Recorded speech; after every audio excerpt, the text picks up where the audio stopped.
I was living in Oslo at the time, in an old apartment on the third floor of a building that dated back to the mid 1800s. I had found a listing online, and the rent was affordable, especially for being right in the heart of the city. I moved in with two girls. One was a friend of mine from school, the other was someone she knew through work. We were all in our 20s, all busy with jobs and studies, and all happy to have found a place we could split three ways. At first, the place seemed fine. It was old, sure, with tall ceilings, creaky wooden floors, and drafty windows that rattled when the wind blew. But there was a charm to it. The walls were thick, the rooms had character, and the kitchen had this huge window that looked out onto a narrow cobblestone alley where delivery trucks would come through early in the morning. You could smell fresh bread from the bakery downstairs if you got up early enough. For a few weeks, everything felt more or less normal. But I couldn't shake a weird feeling I had from the beginning. It started the first time I walked into what would become my bedroom. It had been a living room once, based on its size and the leftover curtain rods that were still in place above the high windows. It was the largest of the rooms, and because the other two girls had moved in ahead of me, it was the only room left. I didn't mind. More space, right? But the first time I stepped in, I remember feeling something tighten in my chest, like I had just walked into a room full of cigarette smoke, except the air was clear. I shook it off and told myself I was just tired from moving all my stuff in. Then there was the small back room. None of us claimed it, because it was barely big enough to fit a bed and a dresser. It had probably been a servant's room back in the day. The apartment had weird layouts like that. A long hallway that led past the kitchen, past the main bathroom, and then bent sharply to the left, where the bedrooms were. That little room was tucked away in the corner, with only one narrow window that faced a dark air shaft between buildings. No sunlight ever made it in there.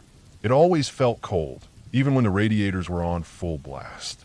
I remember walking into it once, maybe a week after I moved in, thinking I might use it for storage. I barely stayed a minute. I couldn't explain it, even to myself, but as soon as I stepped inside, I had this overwhelming urge to leave. It wasn't like a fear, not really, more like my body telling me to get out. Like nausea, but in my brain. What really messed with me was the thoughts I'd get when I was in that room. It only happened there, never anywhere else in the apartment. But I'd walk in and suddenly, without warning, my head would fill with images and sounds. Kids crying, not just whining or fussing, but full-on panic crying. And not just one, like a whole group of kids in distress. I couldn't focus. My chest would tighten and my skin would crawl. It felt like I was standing on the edge of something I didn't want to understand. I never told the girls about it. I thought it would sound stupid, or worse, like I was making it up. I only went into that room 3 or 4 times in total, and each time it was worse. After that, I just kept the door closed and ignored it. We kept some boxes in there, but none of us used it for anything else. No one said anything about it. It was like a mutual agreement to pretend the room didn't exist. My room, the old living room, had its own problems. I didn't think much of it at first. It was big, and I liked that. The windows looked out onto the street, and I could hear the city going about its business below me, which was kind of comforting. But the more time I spent in there, the less comfortable I felt. There were nights when I'd wake up for no reason, heart pounding like I'd been startled out of a dream, but I couldn't remember what the dream was. Just this heavy, sinking feeling in my chest. The room would feel strange, too quiet, like all the sound had been sucked out of it. Sometimes I'd hear noises I couldn't place. Not loud, but things that didn't belong. A floorboard creaking when no one was walking. A soft rustling like fabric brushing against the wall. I told myself it was just the building. Old places make noise. You hear pipes shift and walls settle. Then there was that morning. I don't remember what time it was, only that it was early, just light enough to make out shapes in the room, but not bright enough to really see anything. I woke up suddenly like I had been dropped into my body. The first thing I noticed was the sound. It was low like a growl. Not human, more like a big dog or a wild animal. A deep, vibrating sound that seemed to come from right beside me. I tried to turn my head, but I couldn't move. Not even a little. My arms were pinned to my sides. My legs felt like they were buried in sand. My chest was heavy, like someone was sitting on it. I was fully awake. I know I was. This wasn't a dream. I could feel my sheets. I could see the vague outline of my desk against the far wall. But I couldn't move, and the growling just kept going. I couldn't tell where it was coming from. It felt like it was inside the room, circling me, but when I tried to focus on it, it would fade like smoke. My heart was pounding so hard I thought I might pass out. I kept trying to move, even just a finger, anything to break whatever was happening. It must have lasted less than a minute, but it felt like forever. When it finally stopped, it was like someone let go of me. I could move again, sit up, breathe normally. But the room was silent, and nothing was there. I didn't sleep again after that. I just sat there in the gray morning light, sweating and shaking, trying to convince myself it was some kind of sleep paralysis. I'd never had that happen before, and haven't since, but it's the only explanation I could come up with. Still, the feeling I had that morning never really went away. After that, I started sleeping with the light on. Not all night, just long enough to fall asleep with the illusion that everything was fine. Things got worse after the cat died. One of the girls, Liv, had a cat named Timian. Just a year old, healthy, always running around, climbing things, knocking glasses off counters. We all loved that cat, even if it could be annoying sometimes. One night we were all home, hanging out in the kitchen. Just a normal night. Music playing quietly. Someone was cooking something. The windows were steamed up from the heat inside. Then we heard this awful sound from the bathroom. It was like a choking, yowling noise, so sharp and desperate that we all froze. Liv ran to the bathroom first. I followed her, and we both stopped in the doorway. The cat was on the floor, lying on its side, twitching. Its tongue was out, eyes wide, gasping. It made this horrible wet sound every few seconds, like it was drowning in air. It went on like that for maybe 10 minutes. We didn't know what to do. There was no time to get it to a vet. We wrapped it in a towel and tried to comfort it, but there was nothing we could do. Eventually it went limp. Just died. No warning, no explanation. 1 minute it was fine, the next it was gone. After that, I started spending more and more time out of the apartment. I'd stay late at school, hang out at friends' places, go for long walks just to avoid coming home until I had to sleep. I didn't say anything to the others, but I noticed they were doing the same. We were always out, never all home at the same time anymore. Something had shifted, and even though no one talked about it, we all felt it.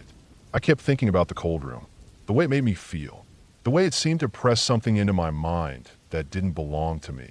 I started wondering what that room had been all those years ago. Who had lived in this apartment before us? What had happened here?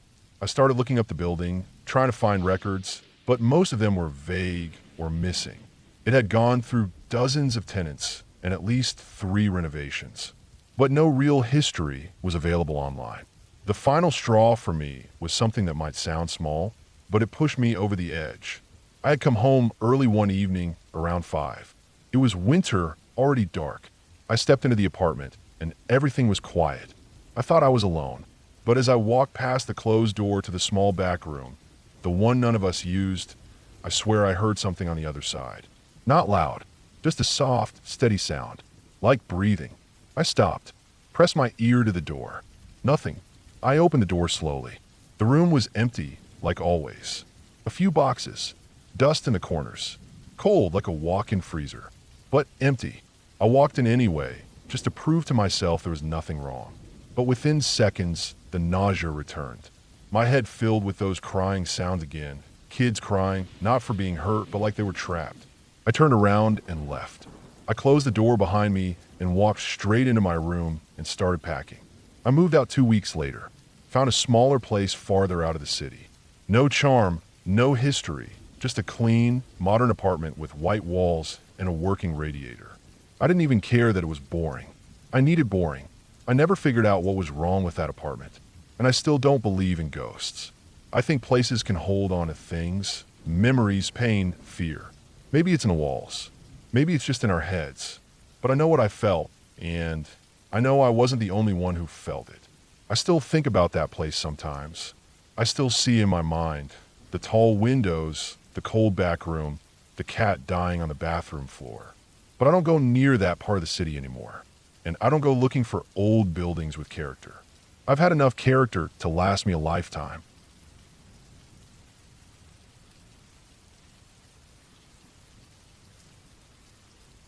I've always said that keeping my friend around is like signing up for a lifetime subscription to chaos. She's the kind of person who walks into a grocery store for eggs and walks out with a story about a car crash, a pet ferret she rescued, and a guy named Dwayne who offered her a job in his pirate-themed catering business. It sounds made up, and maybe parts of it are, but she tells it all so casually, like weirdness just floats to her. I used to think it was hilarious, like the universe had picked her to be its own sitcom character, and I just had a front row seat. But one story she told me changed that completely. I remember the day she told me. She wasn't laughing. She wasn't even trying to turn it into a story. It was like it came out of her by accident, and I knew instantly that this one was different. She was about 20 when it happened. Legal drinking age here is 19, so hitting the bars at that age is pretty normal.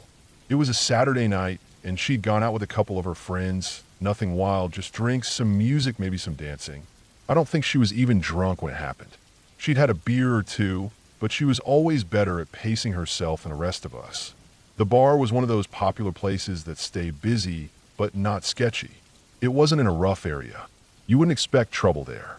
It was a commercial street with coffee shops and late-night diners, quiet apartment buildings up above, and clean sidewalks with flower planters.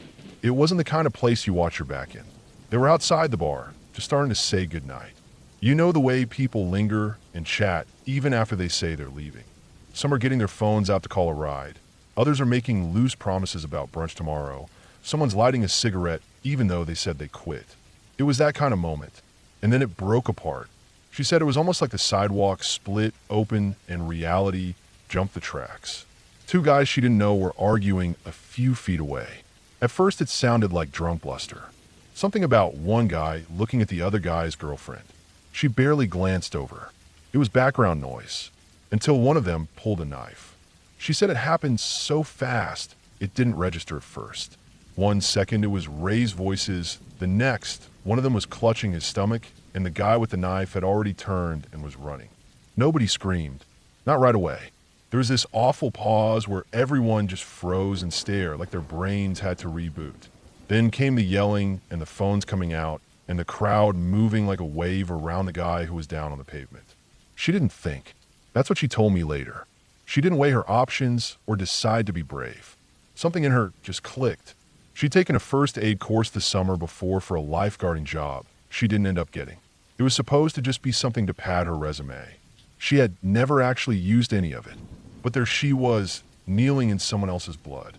She said the first thing that hit her was the heat. Not from the air. It was a cool night, but from the blood. It was all over her hands in seconds. The guy had taken a knife straight in the gut, and it was bad. She couldn't even see how deep at first, just that it was bleeding hard. A few people tried to get close to help, but she told them to stay back. She didn't even remember saying it. She just knew she needed space to work. She took off her own jacket, pressed it down on the wound. The guy was still conscious, eyes wide open and wild, mouth moving without sound at first. She kept pressure on the wound with one hand and held his shoulder with the other, just to keep him grounded. Someone else finally said they'd called 911. A few people drifted off, maybe because they didn't want to be involved or didn't know what to do. Some stood around uselessly, watching. She didn't look up. She said the only thing she cared about was keeping his eyes on hers, keeping the blood from pumping out faster, keeping his breathing steady. He was going into shock fast. His skin turned pale so quickly it scared her. His whole body started to tremble. He tried to speak, but she told me it was like trying to catch the wind. His lips were moving, but nothing came out that made sense. Time got weird. She couldn't tell if it had been 2 minutes or 20. Her legs went numb from crouching. Her hands ached from the pressure, but she didn't move. People around her kept saying things like, "They're on their way," and "Just hang in there," but it didn't register. She was locked in, focused like the rest of the world had dimmed. At some point, the paramedics showed up. She didn't see the ambulance arrive, didn't hear the sirens. They were just suddenly there, gently moving her out of the way. She said she stood up, dazed, and watched them take over. They worked fast. One of them nodded at her. The rest was a blur. She backed up until she found a bench and sat down. Just sat. She couldn't hear much. She couldn't feel anything. She realized she was shaking, but didn't know when it started. The paramedics loaded the guy into the ambulance. One of them walked over to her with a blanket. She hadn't realized she was freezing. Her jacket was soaked in blood. Her jeans, too. There were red smears on her shoes, up her arms, under her fingernails. She sat still for a long time. Half an hour, she thinks. Maybe more. She couldn't even cry. She said it was like her brain shut down everything that wasn't essential. She couldn't remember her own name for a few minutes. Someone tried to talk to her, maybe a cop or another EMT. She doesn't remember what they said. Eventually, one of the paramedics stayed with her, asked if she had someone she could call if she was going to be okay. She managed to nod. Her friends had stayed close, but gave her space. They ended up driving her home. She sat in the passenger seat, silent, watching the city lights blur past the window. It didn't say much either. What could they say?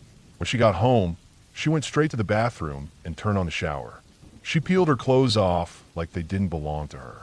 The blood had dried in places, stuck to her skin. The water ran pink for a long time. She just stood there, watching it swirl down the drain. She didn't wash her hair that night, didn't brush her teeth, just got into bed in an oversized hoodie and stared at the ceiling until morning. She found out a few days later that the guy had survived. A clean entry wound, no organ damage. Lucky. She was told her quick response probably saved his life. She didn't feel like a hero. She didn't feel anything. That numbness stayed with her for a while. At first she thought she was fine, but over the next few weeks it started creeping in flashbacks, the sound of his breathing, the color of his skin, the thick warmth of the blood. Certain smells made her gag. The smell of pennies, the inside of a new leather bag. She couldn't walk past that bar for months. Eventually, she got help. A therapist, someone who helped her put the pieces back where they belonged, talked her through the guilt, the helplessness, the trauma. She didn't want to admit it had shaken her so badly, but it had. She didn't stop going out, didn't shut down her life, but she moved differently. She noticed things more, where exits were, who was standing too close, if someone was acting off. She told me all this much later, not in one sitting. It came out slowly across weeks and months, like something she had to bleed out in words. I think it changed her, not in a tragic way, not in a damaged forever way, but something inside her got stripped down that night. Something real. The silly, chaotic stories didn't stop, but this one sat underneath them like bedrock. And me? I never looked at her the same again. Not because I pitied her, not because I was scared, but because in the middle of one of the worst moments a person can face, she did the hard thing. Not because she was trained, not because she wanted to, but because someone needed help and she moved. That's more than most people can say. The guy who did it was caught a few blocks away. Random guy, no priors, just snapped. 1 second of rage and a weapon. That's all it takes. No warning, no time to prepare. Just life rerouted in a blink. I think about that sometimes, how fragile everything is, how fast it can turn, and how you never really know how you'll respond until the moment is standing right in front of you, covered in blood and screaming without sound. It's still the most terrifying thing that's ever happened to someone I know. And the scariest part is how real it was.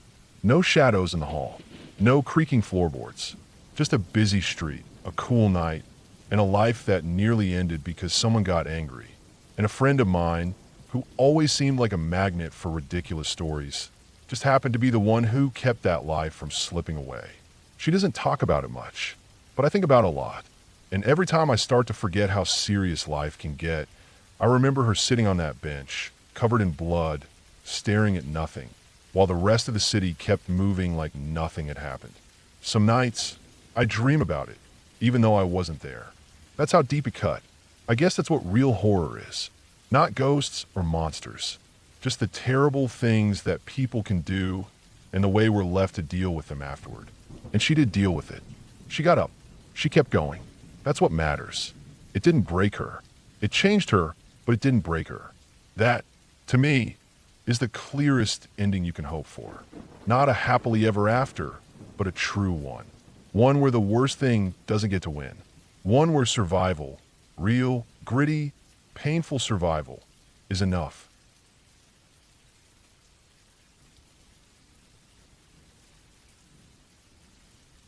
When I was a kid, I had to go to bed earlier than anyone else in the house. It was a rule. My parents were pretty strict about bedtime, especially on school nights. 8 o'clock sharp, lights out. Didn't matter if I wasn't tired or if it was still light outside in the summer. I'd lie there in bed while the rest of the house stayed alive. TV playing, dishes clinking, laughter drifting in from the kitchen. It made me feel like I was missing something. Like the real fun happened only after I was told to go to sleep. I'd lay under my covers, staring at the ceiling, trying to fall asleep, but it was hard with all the noise from the rest of the house. We lived in a small place, one of those older one-story homes with creaky floors and narrow hallways. My room was right off the hallway, directly across from the bathroom. I'd usually leave my door cracked open, just enough to see the light from the hallway stretch across the floor like a long, glowing arm reaching into the dark corners of my room. It made me feel safer somehow, having that little bit of light, even though I was too old to admit I was afraid of the dark. Most nights, I passed the time staring at that strip of light and playing games with my eyes. I'd squint until the hallway light stretched into glowing rays. Sometimes I'd imagine I was floating in space, and those beams were stars. Other times I'd close my eyes halfway and blur the light, letting my brain meld into nonsense shapes and daydreams until sleep took over. But there was one night that didn't end in daydreams. I was probably around 8 years old, maybe 9. It was a Thursday. I remember that because I had a math quiz the next day, and my teacher had reminded us about it all week. I wasn't worried about it. I actually liked math back then. What I didn't like was going to bed while my sister and parents were still up watching TV or playing cards at the kitchen table. That night, I did the same thing I always did. Brushed my teeth, used the bathroom, climbed into bed, tucked the blanket up to my neck. The hallway light was on, and I left the door cracked open. I lay there listening. I could hear my mom's laugh, loud and sharp. My dad was telling some story. My sister was giggling, probably about something dumb. It all felt so warm and normal, and that made me feel lonelier somehow, like I'd been shut out. I turned on my side, facing the door, and squinted my eyes at the hallway light again. The light spread into those long beams I liked, soft and golden, stretching over the carpet in my nightstand. I remember blinking slow, trying to make the beams pulse like they were breathing. Then I noticed something change. Not with the light, but with the hallway. There was someone standing there. At first, I thought it was just the light playing tricks. Like maybe my eyes were adjusting weird. But no, there was a shape, a figure. It stood just outside the range of the brightest part of the hallway, like someone hesitating before stepping into a spotlight. I didn't move. I just stared. I thought it might have been my sister. Maybe she was messing with me. She did that sometimes, hid behind doors, jumped out when I walked past. But this didn't feel like that. The figure moved. Just a little. Enough to let the light catch it. And that's when I saw her. An old woman. At least, that's what she looked like.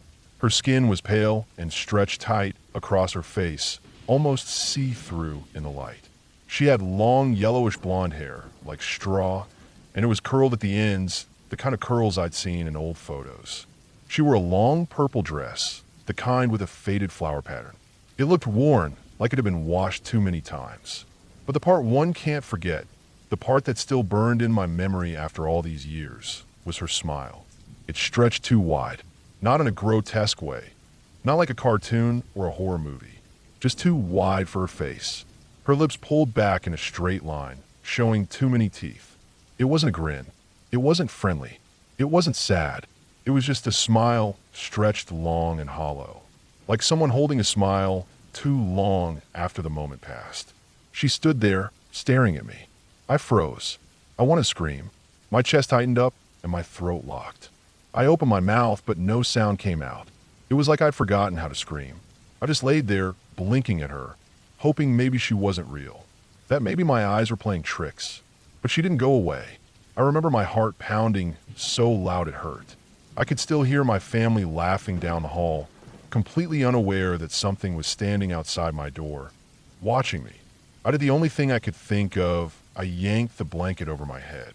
I held it tight around my face and tried to disappear. I kept my eyes shut tight. I didn't want to see her again. I stayed like that, barely breathing until sleep took over. I don't know when I finally passed out, but I remember waking up with my face wet from crying. The next morning, everything felt normal again. The sun was out. My parents were drinking coffee in the kitchen. My sister was getting ready for school. I felt stupid for being so scared. I wanted to believe it was a dream. But the feeling I had, that raw, cold panic, I never felt that in any dream before. It stayed with me all through breakfast, through the bus ride to school, through the quiz. At recess, I couldn't stop thinking about it. I want to know what I saw. Was it someone in the house? Someone breaking in? Was it just a trick of the light? It didn't feel like a dream. It felt real. As real as anything else I'd ever lived through. That thought haunted me more than anything. That something so wrong, so strange, could happen while the rest of my house was full of light and laughter. That night, I stared at the hallway again. But the figure didn't return. And it never did again, not in that house. I didn't stop thinking about it, though. Years later, when I was in middle school, I brought it up to my sister. She laughed it off. She said something about guardian angels. That it was probably just my imagination. I didn't press it, but deep down, I knew it wasn't my imagination. I hadn't seen something comforting or protective. I'd seen something watching me, something that didn't belong. A few months later, a classmate of mine, someone I barely talked to, mentioned something weird during lunch. He said he saw a teenage boy standing in his backyard at night, near the garage. He said the boy had a smile that was way too wide, that he didn't move, just stood there, staring. My classmate said he bolted back inside and told his parents. They checked the yard, but no one was there. I didn't say anything when I heard it. I didn't join in, but I felt cold all over, like something had reached into my stomach and twisted it.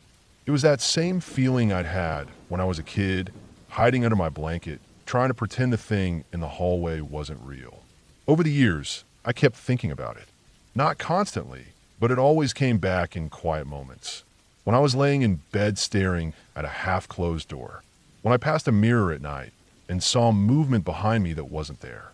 I'd remember the light stretching into my room, the smile, the way my scream got trapped in my chest. Now that I'm older, I can look at it differently. I know the brain can play tricks, especially on kids. I know about sleep paralysis, hypnagogic hallucinations, all the scientific stuff. I've read about it, studied it even, and maybe that's what it was. Maybe I was stuck between waking and sleep, and my brain pulled something from the dark and threw it into the light. Maybe, but here's what I keep circling back to. The way the light fell in the hallway. The way I used to squint and stretch it. How I used to measure the beams with my eyes. I know what I saw. It didn't flicker. It didn't vanish. The figure cast a shadow. It blocked the light. My brain couldn't have made that part up. And then there's that boy my classmate saw. That same smile. That same stillness. That same impossible moment where the world kept spinning while something wrong stood right in the middle of it. I've lived a pretty normal life since then. I've never seen anything like that again. I've had bad dreams, sure. I've had moments where I thought I saw something in a dark room. But never like that night. Never that real. That clear. What really sticks with me is how calm she looked. How out of place she seemed. Like she didn't care whether I screamed or not. She was just there to watch. Not moving. Not speaking. Just watching. And smiling. It's been over 2 decades now, and I still won't sleep with the door cracked. I keep it shut tight, locked if I can. I don't need the hallway light. I'd rather be in the dark, because sometimes it's better not to see what's standing on the other side.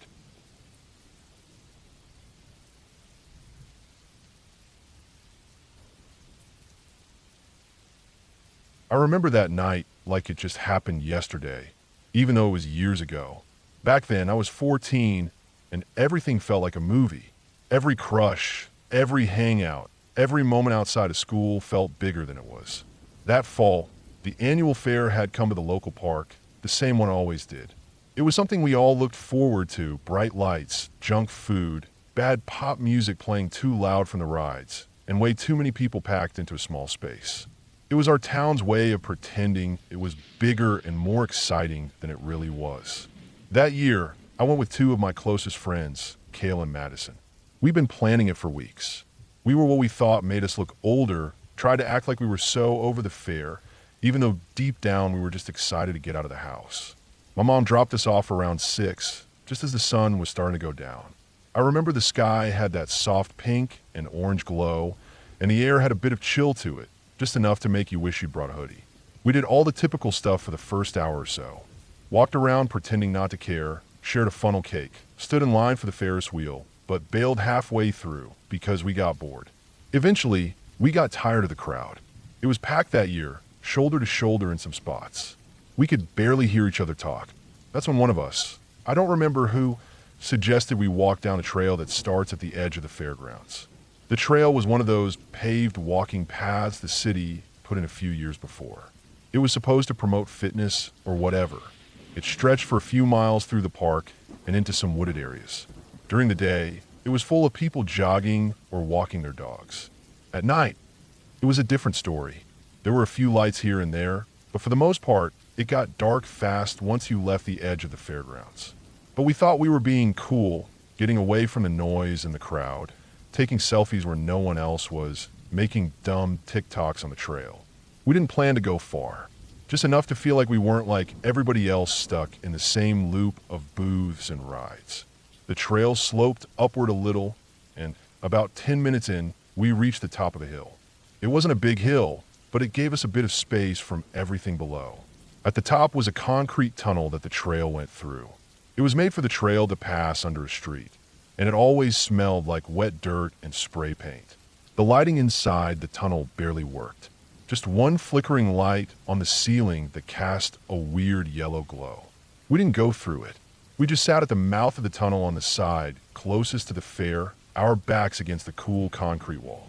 From there, we could still see some of the fair's lights through the trees below. It was kind of peaceful in a weird way. The noise from the fair had dulled to a low hum, and the three of us just sat there talking about school, boys, music, whatever. The kind of stuff 14-year-old girls think is the most important thing in the world. It was getting darker by the minute, and the trail lights didn't reach all the way up the hill.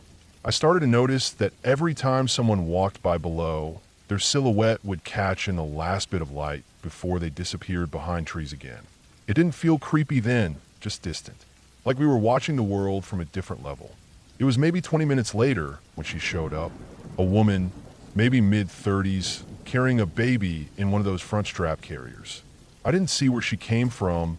1 second, it was just us on the hill. The next, she was standing a few feet away, looking tired but calm. She didn't seem like she was out for a walk, especially not with a baby that young. Not at night and not up here. Her eyes kept flicking down the hill, like she was watching someone or waiting for something. I didn't pay much attention at first. I was more focused on how quiet everything had gotten. I hadn't even noticed it until then, but the fair noise seemed more distant than before. It felt like we were way farther from it than we actually were. She glanced down the hill again and shifted the baby against her chest. That's when I looked too. There was a bench down near the base of the hill, just barely lit by a trail light. Someone was standing next to it. I didn't see him walk up. He was just there, alone, not moving, not sitting, just standing, facing uphill, facing us. He was too far away to see clearly. The light wasn't good, and the trees made it worse. But you could tell by the way he stood, just too still, too direct. Not like someone just taking a break or checking their phone. His head was up. His body, he faced our direction. He wasn't close enough to scare us outright. Not at that moment. But it was weird enough to stick out. I figure maybe he was just someone waiting for a friend, or his kid, or whatever. People hang around parks all the time. But then the woman said something that changed everything. She told us he'd been following us. I didn't know what to think at first. I just stared at her, trying to figure out if she was serious or if this was some weird joke. But her face didn't change. She looked concerned but not panicked, like she'd seen it before, like she was used to looking over her shoulder. That's when it hit me. We hadn't looked behind us once while walking up the trail. We were too busy talking, messing around, goofing off like kids who thought we were safe just because we were close to something familiar. But we weren't. Not really. We'd walked away from the crowd, away from parents, from lights, from anything that could help us if something bad happened. I remember turning and looking back down at the man. He hadn't moved, not even a little. Then something else clicked. If he'd really been following us, that meant he'd stopped walking when we did, and stayed, just stood there. We didn't wait around to figure out more. We thanked the woman quickly, got up, and started walking back the way we came. Not fast enough to seem scared, but not slow either. My heart was pounding, but but I tried to play it cool in case he was watching. Every few seconds, I glanced over my shoulder. He was walking now, uphill, slowly, like he was in no rush at all. I remember Kayla whispering something to me, but I couldn't hear her over the blood rushing in my ears. The trail curved a bit on the way down, and the lights got better the closer we got to the fair. That gave me some relief, but not much. He was still following, not running, just walking, like he knew we had nowhere else to go but back in the crowd. I kept thinking, maybe we were overreacting. Maybe he was just another guy at the park. Maybe he happened to be walking the same trail, and we just happened to stop near each other. But then I remembered what the woman said. He'd been following us for a while. She'd seen it. She didn't know us, had no reason to lie, and the way she looked at him, it told me enough. When we reached the fairgrounds again, I felt this wave of false comfort wash over me. We were surrounded by people now. Music, noise, food stands. But even then, I couldn't shake it. We walked fast, blending into the crowd, pretending we were fine. But I kept checking behind us. He didn't follow us all the way in. I think he stopped at the edge of the trail. I saw him standing near the path entrance, just beyond the lights. Still watching. Still too still. We ducked into the crowd and stayed near the busiest parts of the fair for the next hour. We didn't talk much after that. I think we were all processing it in our own way, trying not to think about what could have happened if we'd gone deeper into the trail. If that woman hadn't shown up. If she decided not to say anything. Eventually, we found a police officer near the main gate and told him what happened. We didn't have much to give him, a vague description, a general idea of where he'd been, and a warning from a woman we didn't know. He nodded, wrote something down, thanked us for letting him know. That was it. My mom picked us up a little after 10. I didn't tell her everything, just that we got spooked and wanted to stay near the lights. I think she could tell something was off, but she didn't push it. Not that night. I never saw that man again. Never found out who he was or what he wanted. Maybe he was harmless. Maybe he was waiting for someone. But deep down, I don't think so. The way he stood, the timing, the way he followed but never approached, it wasn't normal. It wasn't right. And that woman, I think about her more than I think about him. She didn't have to stop. She didn't have to say anything. But she did. A random stranger, walking alone at night with a baby. And she still took the time to warn 3 dumb teenagers who thought they were invincible. We never went back to that trail after dark. In fact, I didn't even go to the fair the next year. Something about it felt different after that night. Like I'd seen a part of the world that I wasn't supposed to see yet. The part that doesn't care how old you are or how close you are to help. The part that waits for you to be alone, distracted, careless. That night stuck with me. Still does. Not because something happened, but because something almost did. And that's worse. Because it means it can happen again. To anyone. Anywhere. You think you're safe. Until you're not.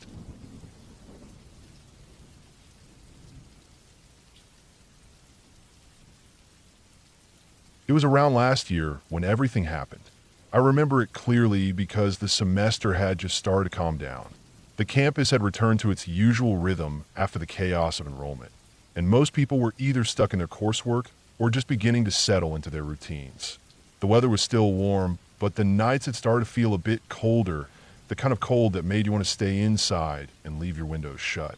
Our university sat right on the edge of a mountain, so we were used to the sudden drops in temperature at night. It made the place beautiful but unpredictable. We had a friend, someone I wouldn't say I was particularly close to, but close enough to know his name and see him every now and then around campus. He was in a different course, stayed in one of the dormitories closer to the edge of the university grounds, and mostly hung out with his own group. We'd greet each other when we crossed paths, sometimes share a table during lunch if space was tight, but that was about it. He wasn't the kind of person you'd notice right away. He was quiet, polite, a little awkward, but not in a bad way. He just had that air of someone who didn't want to bother anyone.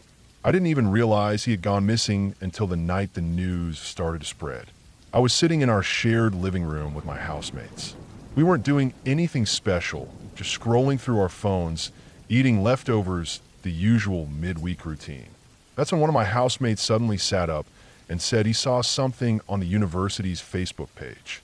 There was a report, brief, not many details, saying that 2 bodies had been found near one of the natural springs at the far end of campus, near the mountain. It was vague, but it was enough to make us all look up from our phones. At first, we didn't think much of it. Accidents happen sometimes. There were always students going off into the woods to drink or hike or do stupid dares, and the springs had a reputation for being dangerous. There were signs posted warning people not to swim, especially during the rainy season, but students rarely listened. I didn't think much of it until someone mentioned that the bodies were of two young men. That's when something started to feel off. We were all glued to our screens after that, trying to refresh the page for more information, waiting for an update. That's when I got a message from someone in my course. They asked if I'd heard anything about our friend, the one from the dorms. I said no, and then they told me he hadn't been seen since the weekend before. He wasn't answering texts, hadn't gone to class, hadn't checked in with anyone. They were starting to worry. That's when it hit me. I told my housemates, and the mood in the room shifted immediately. That's when panic started to set in. We didn't want to jump to conclusions, but everything started lining up too neatly. Missing for almost a week. 2 male bodies found at the springs. No response from his phone. His dorm mates confirmed he hadn't been seen since Saturday. A few of our friends left to try and go to the site, but by the time they got there, the police had already cordoned off the area. The bodies were gone, taken for autopsy. There was nothing to see, just a few officers and a couple of yellow tape lines fluttering in the wind. We stayed up that night, checking for updates. It was well past midnight when someone finally posted something new. A small line in an official report saying that initial identification had begun and the names of the victims would be released soon. One of them had a last name similar to our friend's, but it was spelled wrong. That didn't matter. We knew it was him. It was just a typo. I don't remember how long we all sat there after reading that. No one said anything.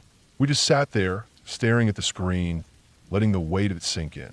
Even though we weren't particularly close, it was still a shock. He had just been here. We had just seen him, and now he was gone, and the way it happened, it was hard to wrap our heads around. Over the next couple of days, more information started to come out. The two of them, him and another guy from a different dorm, had gone swimming in the spring sometime over the weekend. No one knew exactly why.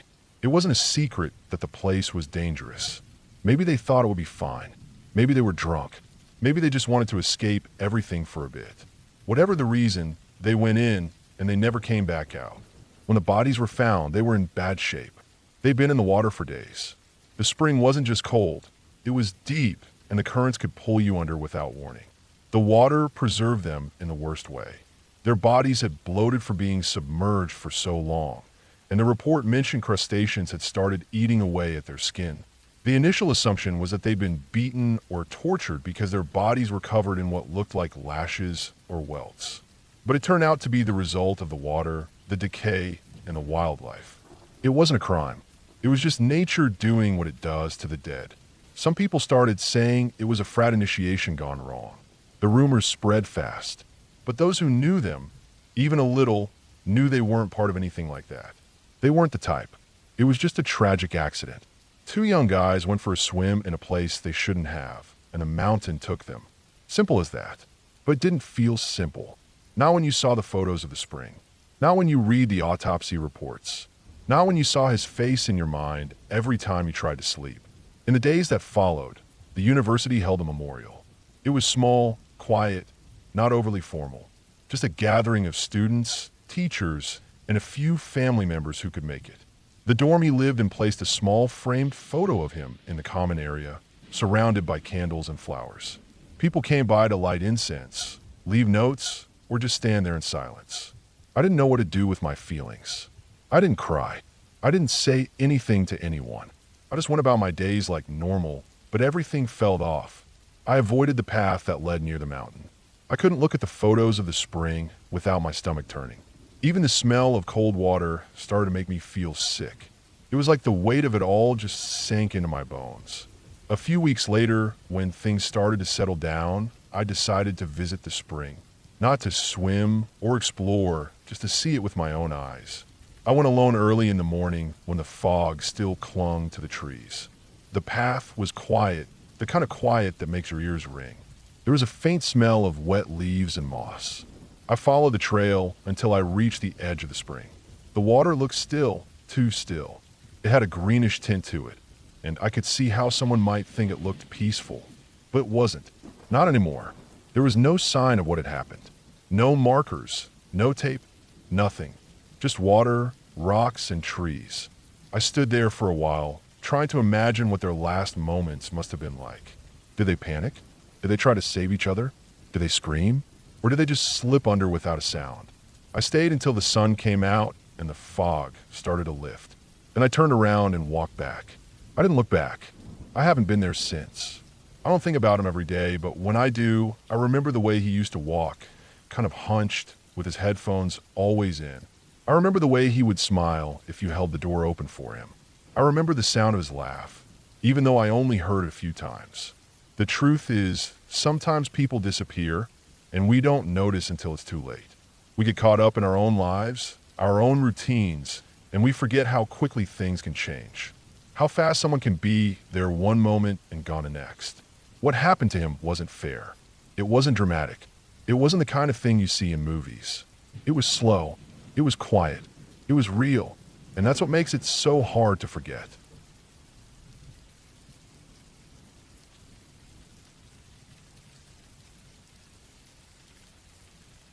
A few years ago, there was a small plane crash in a town not far from where I live. It was the kind of town you might drive past on your way somewhere else. A place with old farmhouses, a single blinking light at the main intersection, and roads named after the families that had lived there for generations. The call came in early in the morning, just as I was finishing a night shift at the local EMS station. My phone buzzed against the chipped plastic table in the break room, and I knew before I even picked it up that something serious had happened. You don't get called out at that hour unless it's bad. I was part of the county volunteer search and rescue team. Not full-time, not paid, just one of the ones who answer the call when something went wrong in the hills or out in the woods. We were a mix of firefighters, EMTs, off-duty deputies, and people like me. Folks with just enough training and too much willingness to step into places most people would never want to go. The crash site was tucked deep into the hills, past the logging roads, through a stretch of dense pine where the trees seemed to grow closer together the farther in you went. The terrain was rough, steep, and scattered with broken limbs and fallen trees from storms over the years. The sheriff was already on scene when we got there.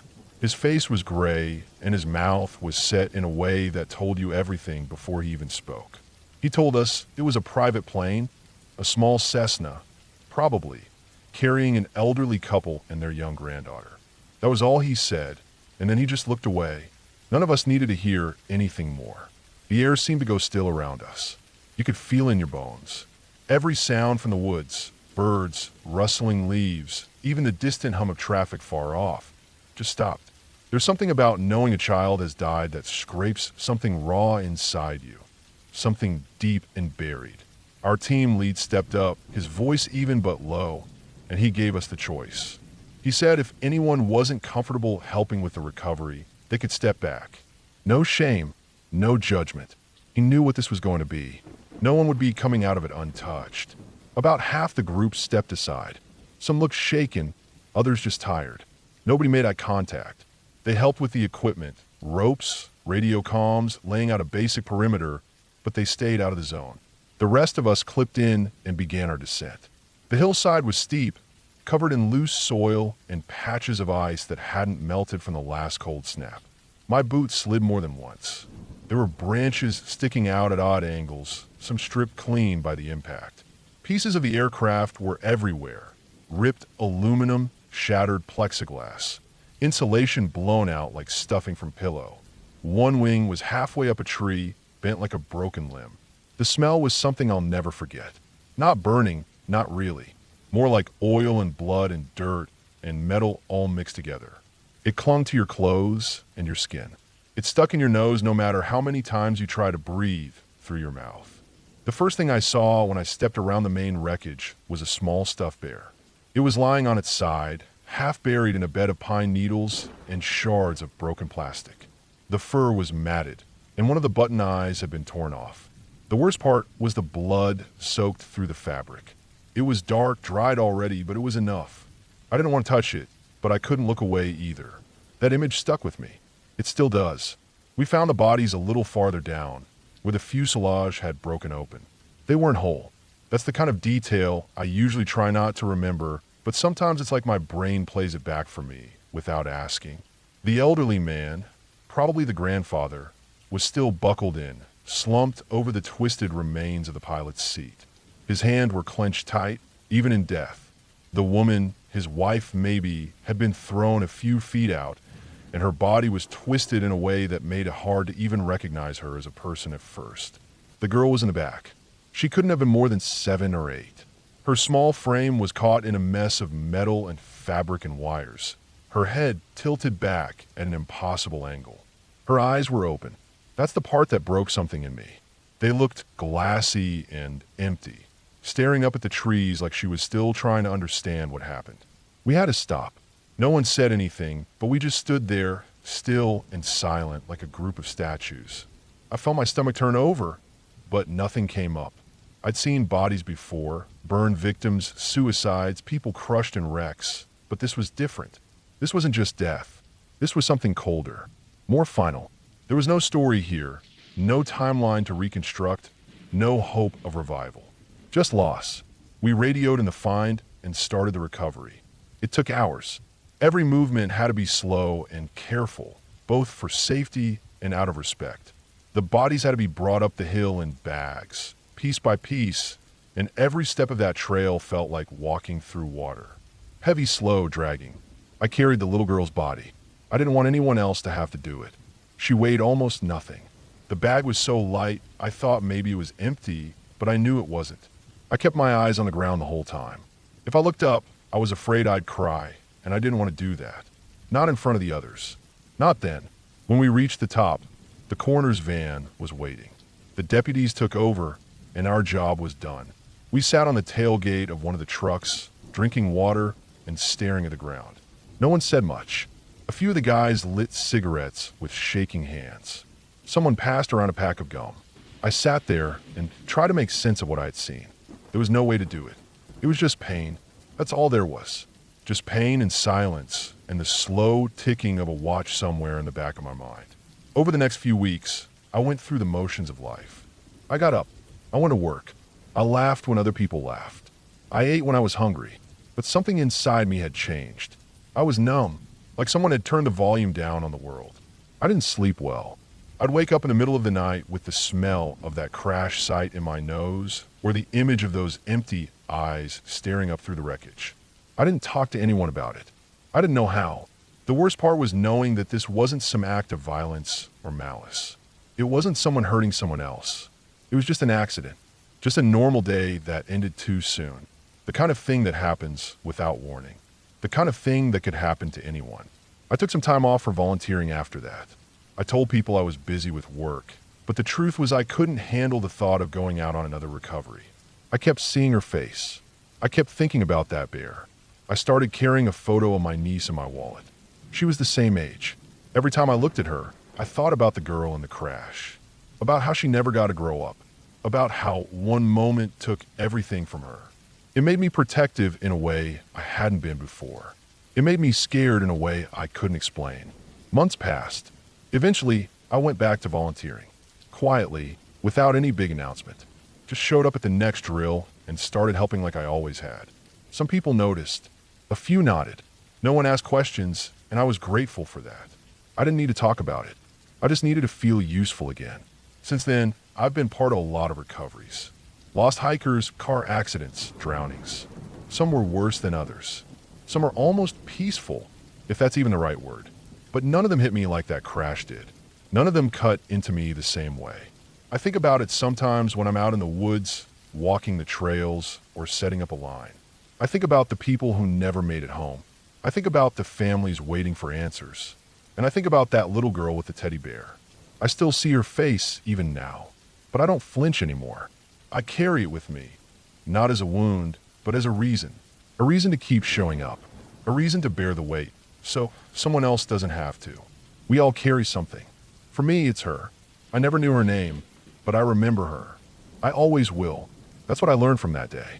Not just about loss, but about what it means to be the one who shows up. When it's hard, when it's ugly, when it's unbearable. Because someone has to. And if not me, then who?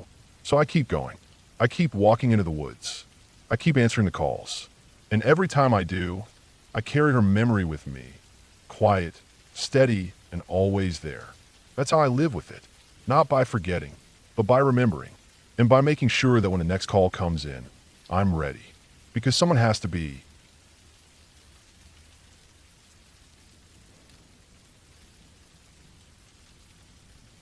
We were living with my grandparents the year everything changed. I was 13, just starting that awkward middle ground between being a kid and feeling like maybe I understood something about the world. My parents had hit some hard times, money, jobs, bills piling up, so we packed up and moved in with my mom's parents for a while. It wasn't a big house, and it definitely wasn't modern. It was one of those houses where time felt like it had slowed down in the 1970s and then just stopped. Old furniture, yellowed wallpaper, the faint scent of dust and mothballs in every room. The house had 3 bedrooms, one for my grandparents, one for my parents and younger sister, and the last one was my aunt's room.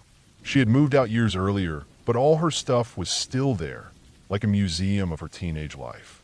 Her room had pale pink walls, shelves packed with porcelain figurines, piles of magazines, and even her old teddy bears arranged neatly on her bed like no time had passed at all.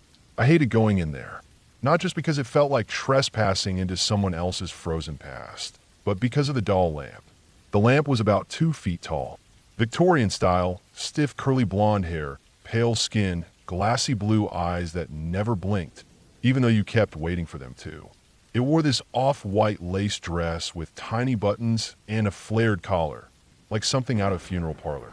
The face was a little too human, like it had tried hard to mimic a real child's expression, but missed by a hair, just enough to make you uncomfortable. But the worst part was the way the lamp turned on. You had to grab its cold plastic hand and raise its arm up and down. Then, and only then, would the bulb inside the hollow glass belly light up. No switches, no cords, no buttons. Just a hand. It stood on a nightstand right next to my aunt's bed, facing the door, always staring at anyone who stepped in. And it wasn't a friendly look. Not exactly mean, but empty. Blank and still. The smile was barely there. More like a smirk frozen mid-thought, like it had just heard something funny you hadn't, and you didn't want to know what it was. I avoided that room unless I absolutely had to go in. And even then, I never looked up, never made eye contact with it. Just went in, grabbed what I needed, and got out. My mom sometimes sent me in there to get things, a sewing kit, an extra pillow, a coat hanging in the closet. Every time I stepped over the threshold, I felt watched. I know how dumb that sounds. I know what people say when someone talks like that. It's just a doll. It's not alive. I'm not saying it was. I'm saying it was just wrong. The way some places or things carry a weird heaviness. And you know something happened there even if no one ever says anything out loud. That day was a Saturday. Early spring, maybe April.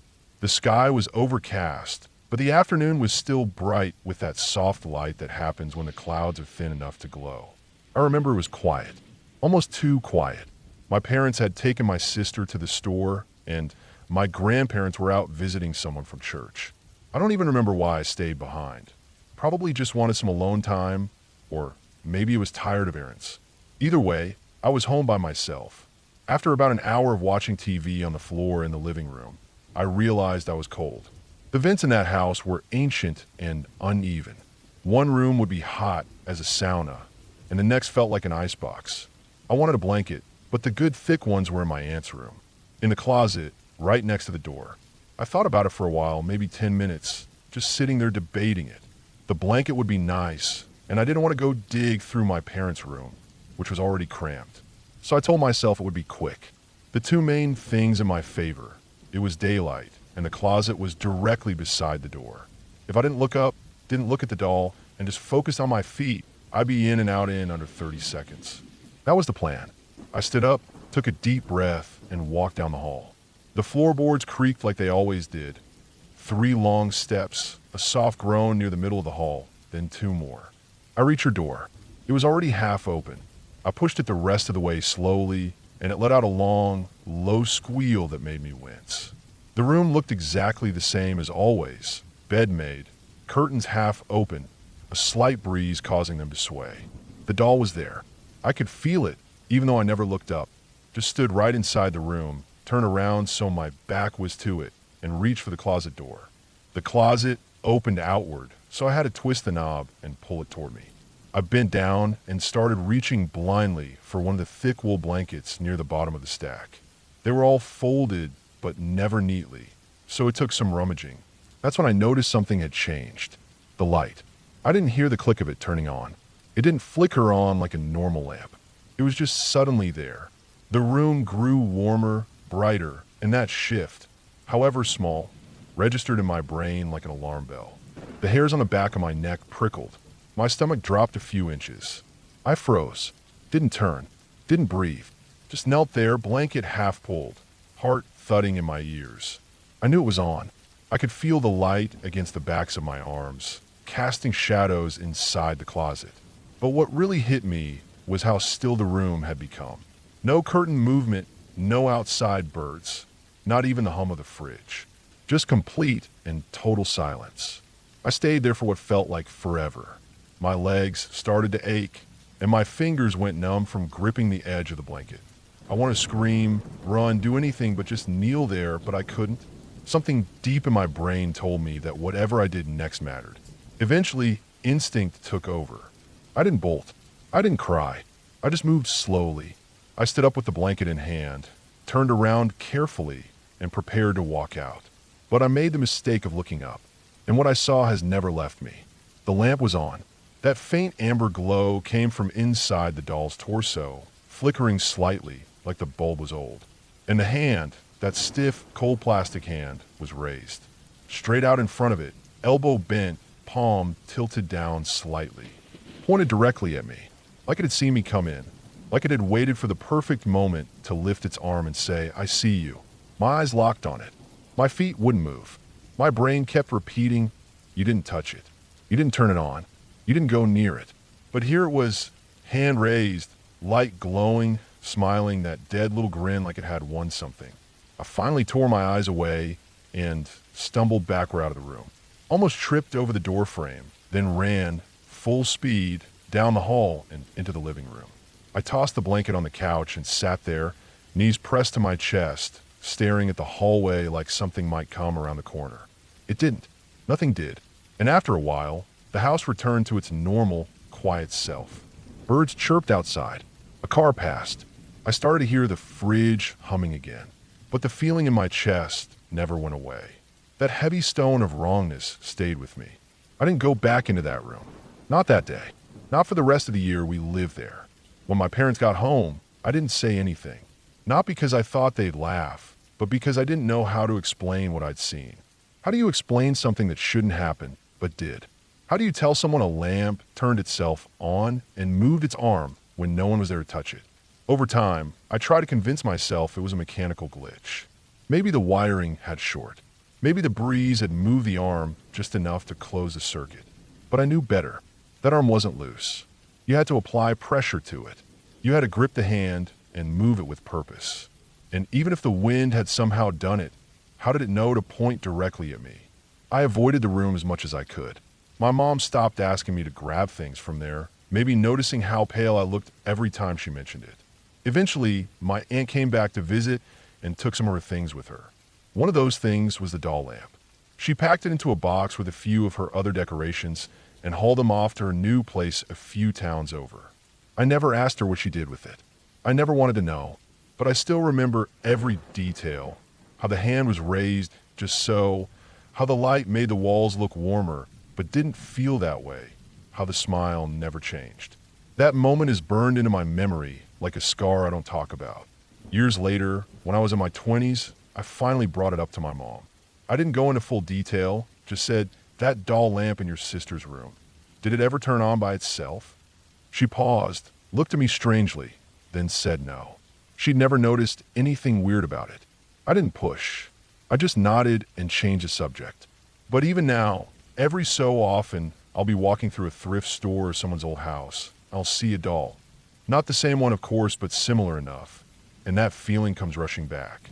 That chill across my shoulders, that tingle at the base of my neck. And for a split second, I swear I can see that cold little hand raising again, the light flickering to life, and that dead-eyed grin staring right through me. It didn't follow me. It didn't haunt me. But it left something behind. Something I still can't explain.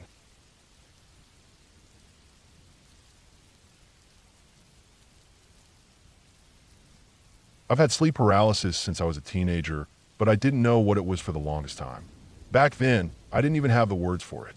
All I knew was that sometimes, usually after staying up too late or sleeping in weird positions, I'd wake up but not be able to move. My eyes would open, but everything else felt locked in place. It wasn't like being asleep and dreaming, because I was awake. I could hear the fan whirring. I could feel the weight of the blankets. I could see the corner of the room if I tilted my eyes that way. But I couldn't move my arms or legs, couldn't turn my head, couldn't even wiggle a finger.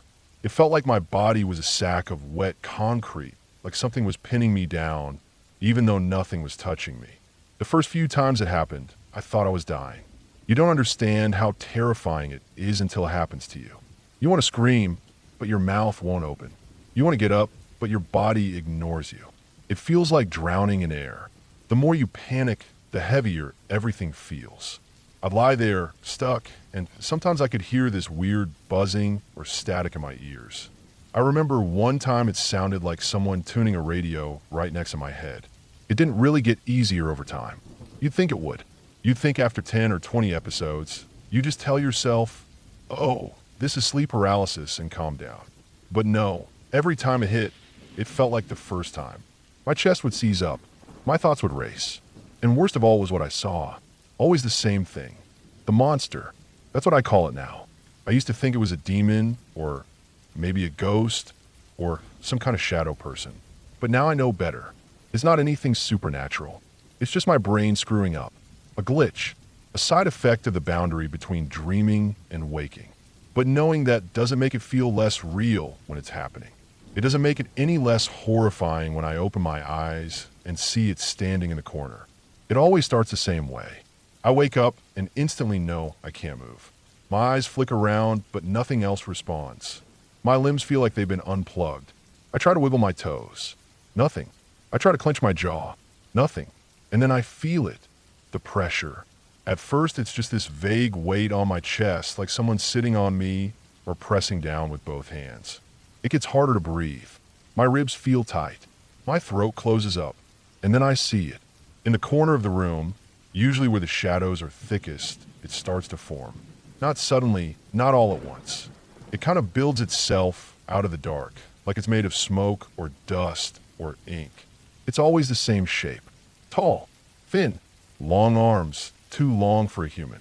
No face, just a blank surface where one should be.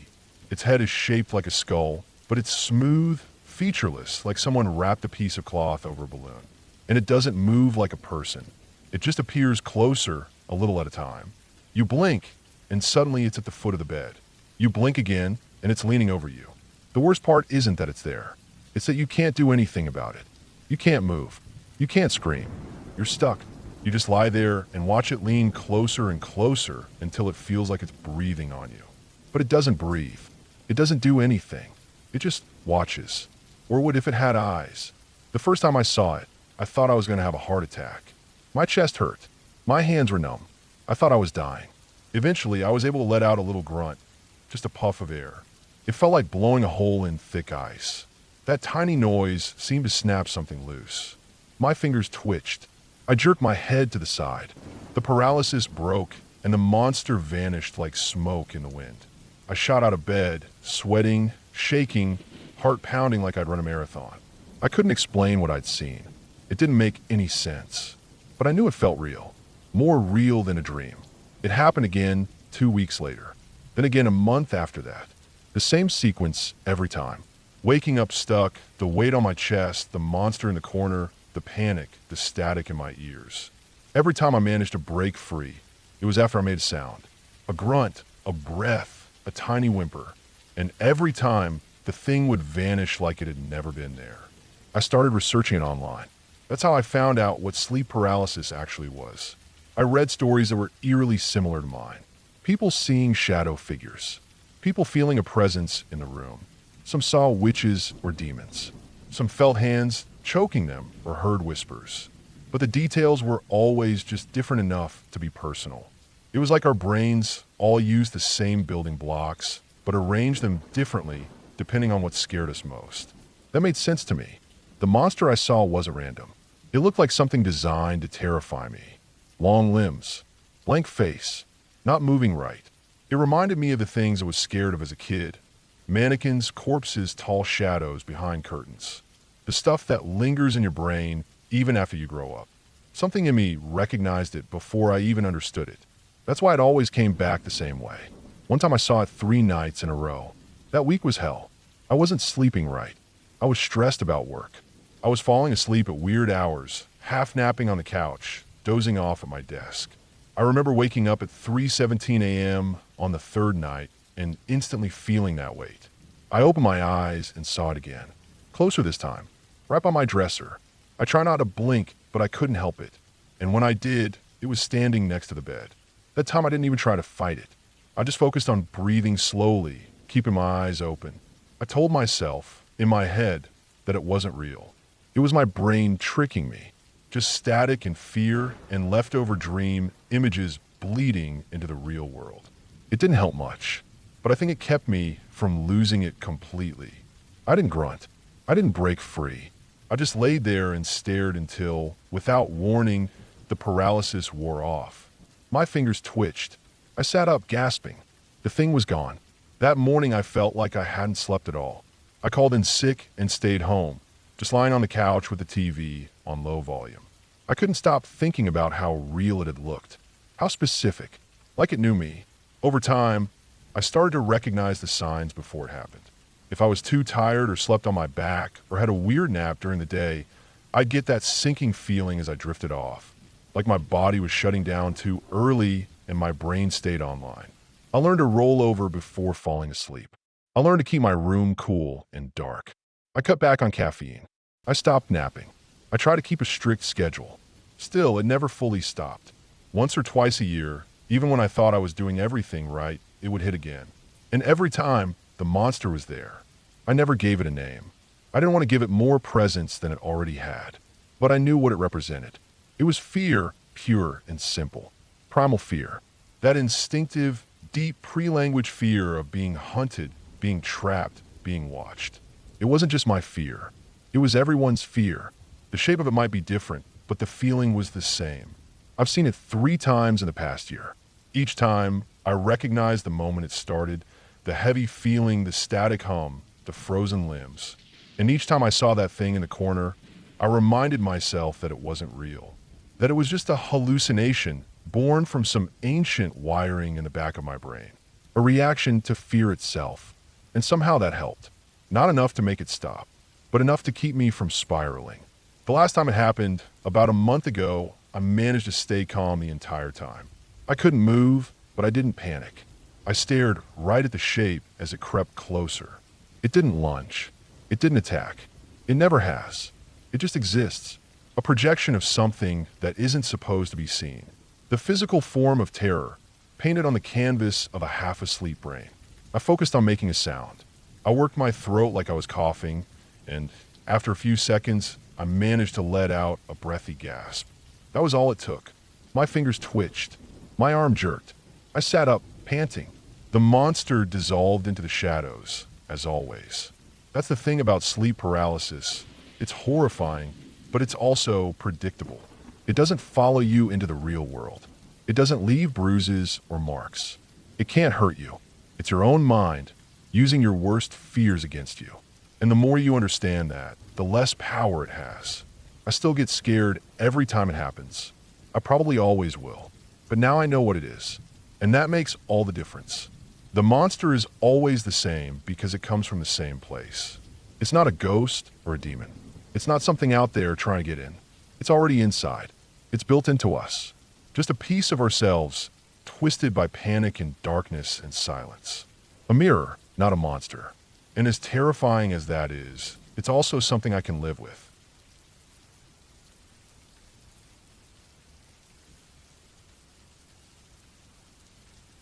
I was 13 years old when it happened. A quiet, humid night in late summer. The kind where the air feels thick and the world is heavy and silent. I grew up in a small, plain house at the edge of a neighborhood that had never really finished being developed.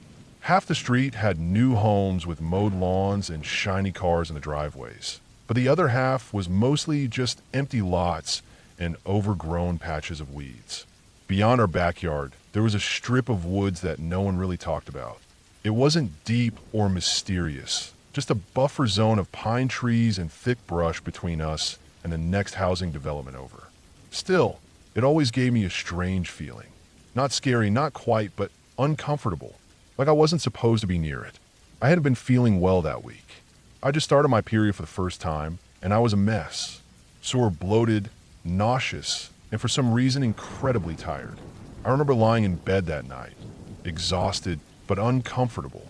I had tried to fall asleep on my side like I always did. Ever since I was a little kid, I could never fall asleep on my back, but I kept tossing and turning. I must have shifted in my sleep because when it all started, I was flat on my back. The dream was vivid, not in the usual surreal, shifting way dreams feel, but clear, almost sharp. I was sitting in a chair, the kind of wooden kitchen chair we had around our dining table. I was leaning it back on two legs, the way my mom always told me not to, and I could feel the point of balance as the chair teetered just past safe. I tried to rock it forward again, but it didn't budge. Instead, it kept tipping back, slowly at first, and then faster. The chair wasn't falling.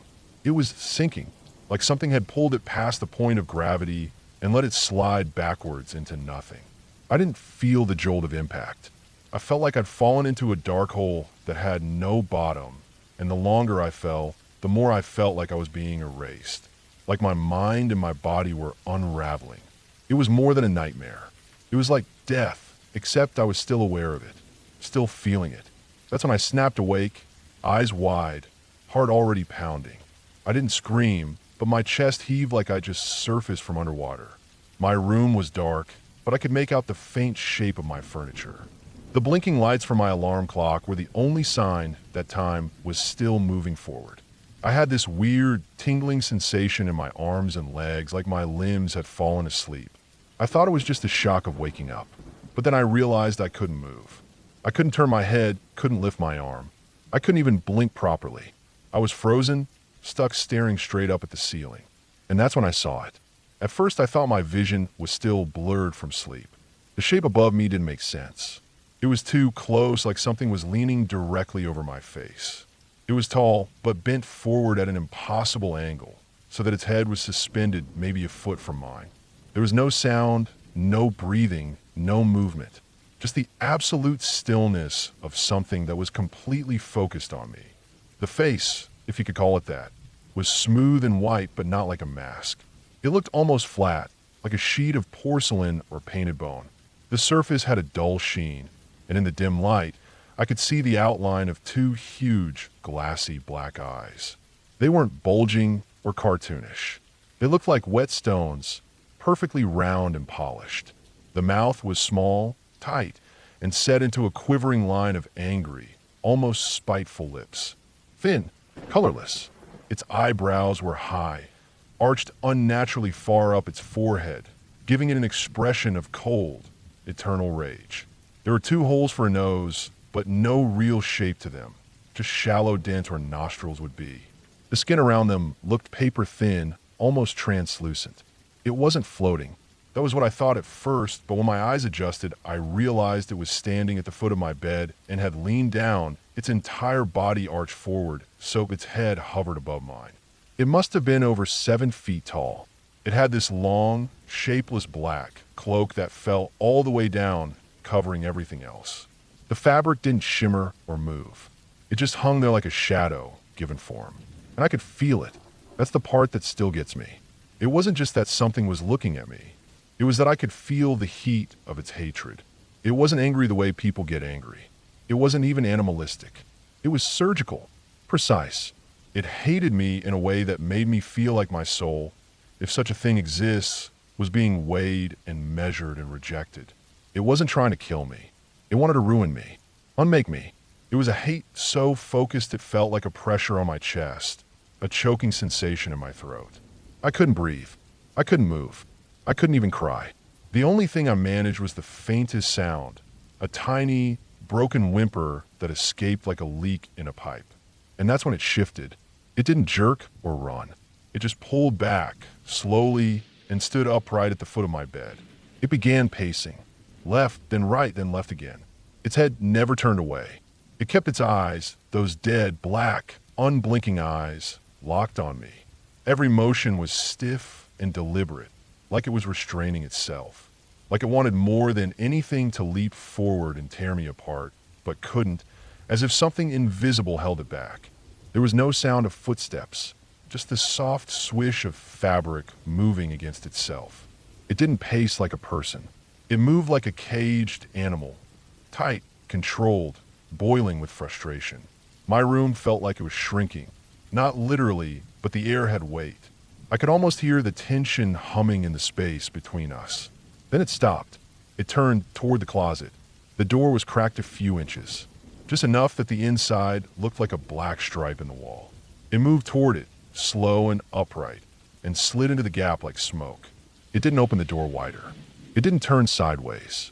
It just disappeared into that thin sliver of darkness and then paused. I could still see its face, still watching me, the white of it shining like a dim moon from the crack in the door. It didn't blink, didn't twitch, just stared, and then finally it faded. Not like it ducked back or moved away. It faded the way old film burns out. Slowly, grainy, like a smudge being wiped away. I didn't sleep the rest of the night. I sat up, eventually legs pulled to my chest, staring at the closet. I turned on a lamp beside my bed, then all the lights in the room, and eventually carried my pillow and a blanket to the living room couch where I sat, eyes wide, with every light on in the house.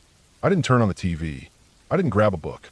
I just sat there in total silence until the sky turned gray and I could hear birds outside. I told myself it was sleep paralysis. I'd heard of it before. I knew it could cause hallucinations, weird dreams, body paralysis. It fit. It made sense. So for years, that's what I believed. I put it away in that box in my head labeled irrational memory, right next to other childhood fears and ghost stories told at sleepovers. But something changed a few years later. I met a girl at school, just a normal, quiet kid in my grade. We weren't close at first, but over time we bonded over shared classes and odd little things we noticed. She was funny, a little strange, and honest to fault. One night we were studying together, and the conversation turned to dreams and weird sleep habits.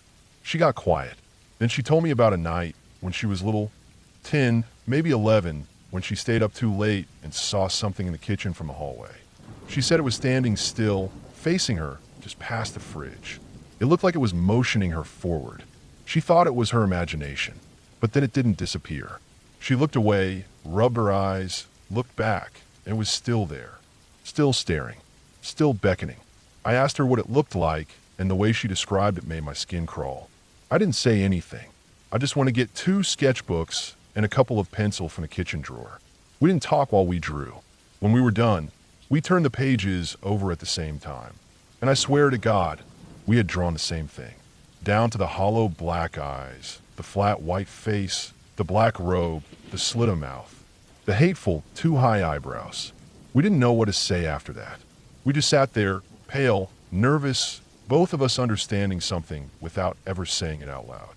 Over the years, I kept thinking back to that night. I've looked into sleep paralysis more times than I can count.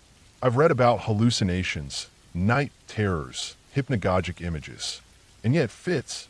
The mind is a strange, powerful thing. But even now, as an adult, there's something about that experience that doesn't sit right with me. Because I wasn't scared of dying that night. I was scared of something else, something deeper. I didn't feel like I was in danger of being hurt. I felt like I was in danger of being unmade, of being pulled apart in a way no one would ever understand or even notice. I never saw it again, but I never sleep on my back anymore. I never leave my closet door open, and I've never told anyone else the whole story until now. Because whatever that thing was, it wasn't a ghost and it wasn't a dream. It was something worse. It was real, and it saw me.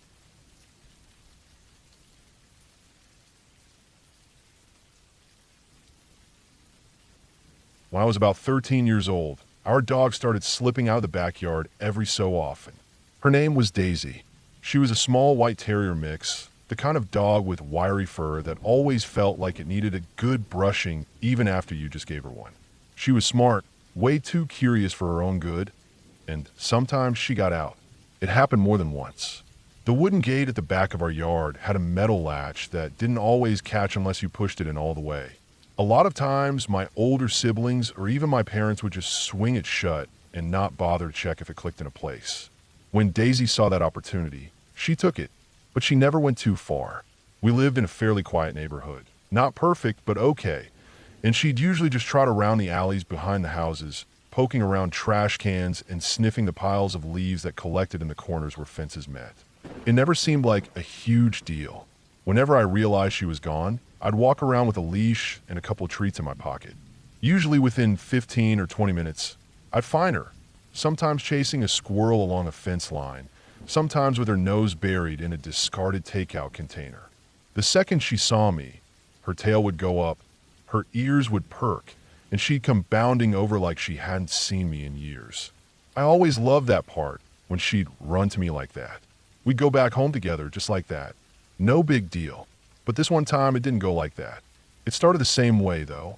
I came out into the yard after getting home from school and realized right away that the gate was cracked open again. I didn't see Daisy anywhere.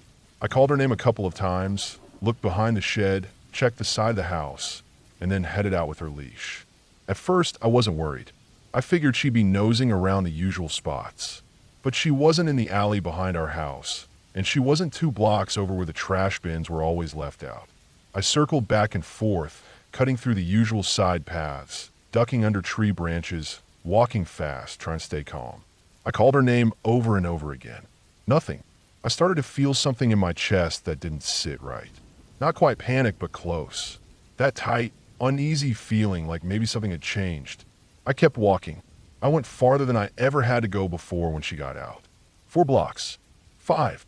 I checked behind a row of garages, cut across a little park, peered through fences. The houses started looking different.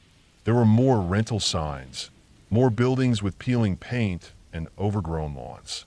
The air smelled more like damp concrete and mold than fresh-cut grass. I was about 6 blocks from home, past where we normally went on walks, when I was about to give up. I was tired. I hadn't brought water. I'd been walking for almost an hour. My legs were sore, and I was blinking hard to keep tears from spilling.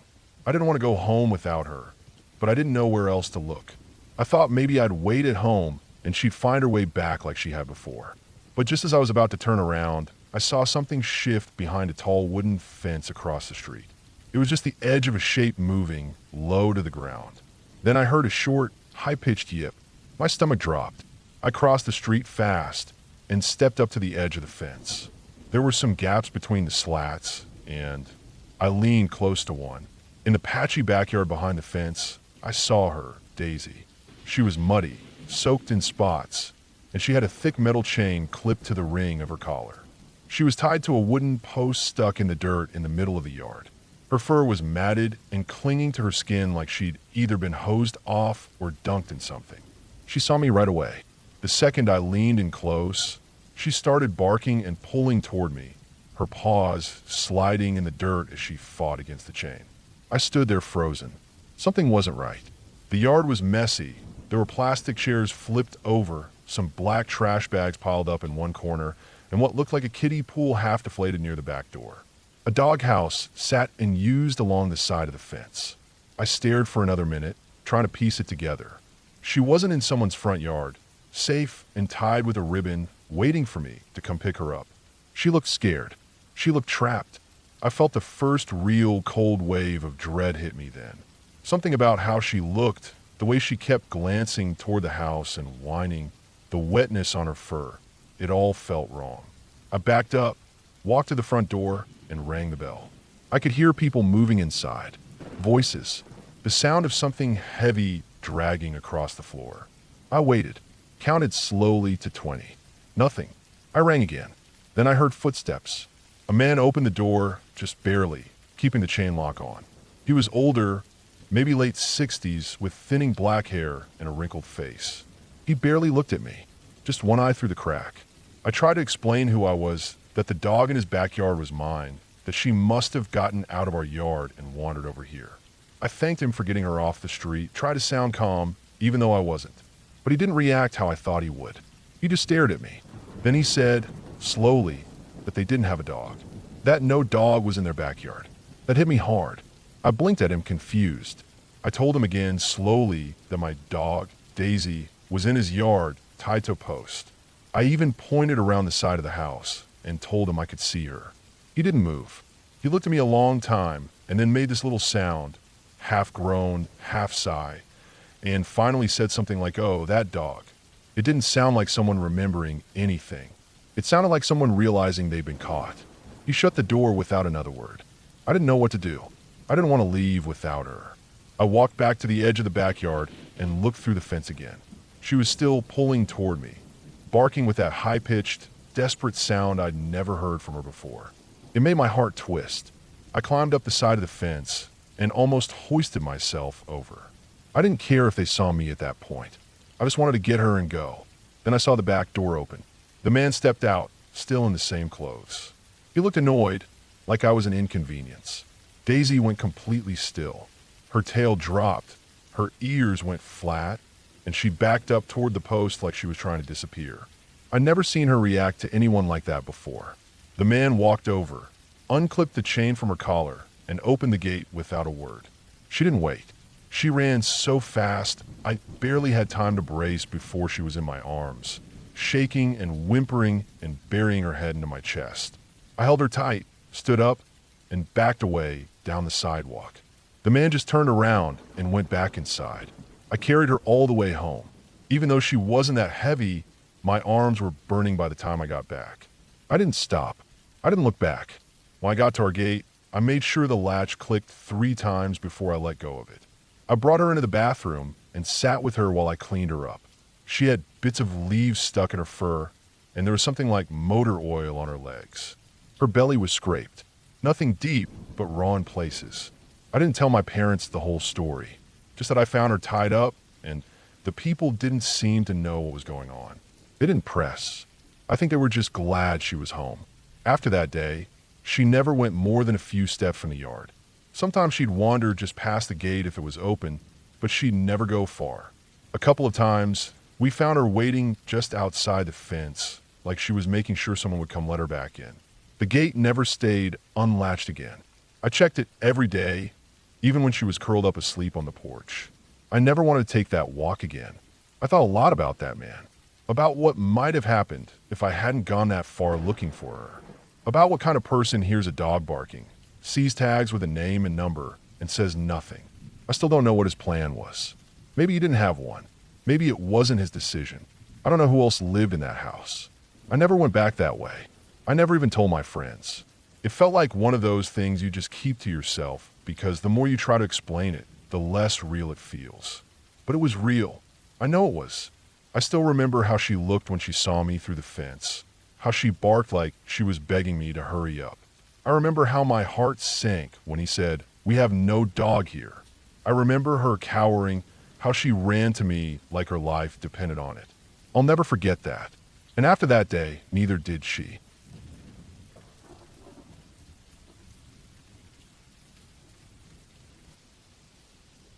I don't talk about it much.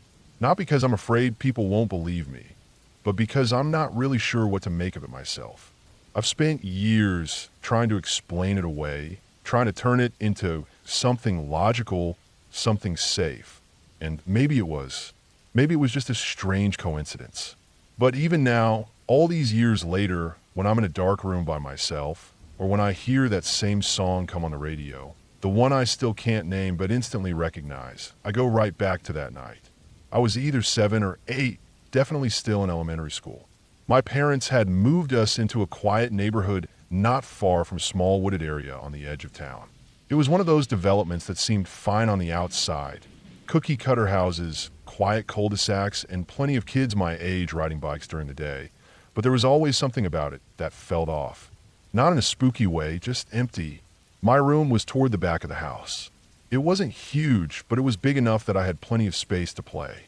There was a good 6 or 7 feet of open carpet around my bed. The window looked out into the backyard, which backed up against a shallow tree line. During the day, it was nice. I could see squirrels chasing each other up trees, and sometimes even deer wandering through. At night, though, the backyard turned pitch black. We didn't have a back porch light. and the trees blocked out the moonlight most nights. I had this habit of sleeping with my radio on. It made me feel less alone. I didn't like the silence, and the quiet hum of voices and music made it easier for me to drift off. I usually kept the volume pretty low, just loud enough to hear it, but not so loud that it kept me awake. That night, I'd fallen asleep to the radio, as usual. Everything felt normal, just another school night. I don't know what time it was when I first woke up. It wasn't morning yet, I know that. The room was still dark, and the radio was still playing, though now it was some slow, kind of haunting song. I don't remember the words, or even the melody that clearly anymore, but I remember how it made me feel, like I just swallowed something cold and heavy. There was this bang on the window. Sharp, sudden, not like glass breaking, but like something hard hitting the glass once, then stopping. My first thought was that it was the wind. The trees sometimes brushed up against the side of the house during storms. But when I looked toward the window, the trees weren't moving. Nothing was. Everything outside was still. And then I heard it again. I stayed still, pretending to be asleep, hoping whatever it was would just go away. I didn't want to get up. I didn't want to look. I remember clutching my blanket tighter, turning onto my side, and squeezing my eyes shut. But then I heard footsteps inside the room. At first, I thought it was my imagination. You know how a house settles sometimes? Pipes creak, floors pop. It's easy to hear things if you're half awake. But this wasn't that. These were slow, deliberate steps. The kind that shift the air just enough to make your hair stand up. They moved in a circle like someone was pacing around the foot of my bed. I didn't want to look. I didn't want to even breathe too loud. My eyes were locked on the far wall. I could feel my chest tightening with each step. I tried to rationalize it. Maybe it was my dad walking by in the hallway. Maybe the sounds were coming from outside and just echoing through the walls. But none of those things made sense. The steps were too close, too inside. The radio kept playing that song, dragging on and on like it was stuck in a loop. And then the room started getting cold. Not just a little chilly. Not like I'd kicked off the blankets or the AC had come on. It was a deep, biting cold that felt like it was seeping into my bones. I pulled the blanket up to my chin and tried to stay completely still, but the air felt heavy, like it was pressing down on me. I started to shiver. I could feel the edge of my breath turning to mist in front of my face. I wanted to scream, but I didn't. I don't know why. Maybe I was scared it would hear me. Whatever it was. I told myself I had to move. I had to get to my parents' room. Their door was just down the hall, maybe 20 feet away. I planned it in my head. I'd throw off the covers, leap from the bed, and run as fast as I could. I didn't care about being quiet anymore. I just wanted to be out of that room. When I finally moved, I didn't even take a second to look. I launched myself off the bed and hit the carpet hard. I ran, but the second I passed through the middle of the room, the same spot where I'd heard the footsteps circling, I stopped cold. Literally.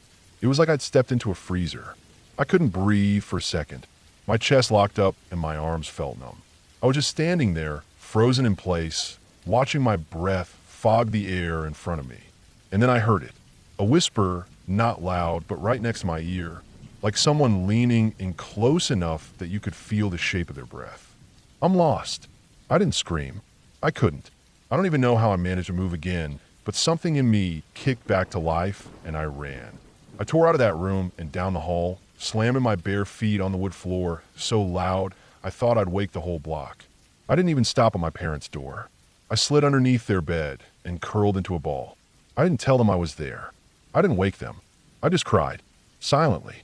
And eventually, I fell asleep like that. In the morning, everything looked normal. The sun was coming through the windows, the floor was warm again, and my parents were going about their routine like nothing had happened. I didn't tell them. I didn't tell anyone. Not that day. Not for a long time. I tried to brush it off. Maybe it was a nightmare. Maybe I imagined the whole thing.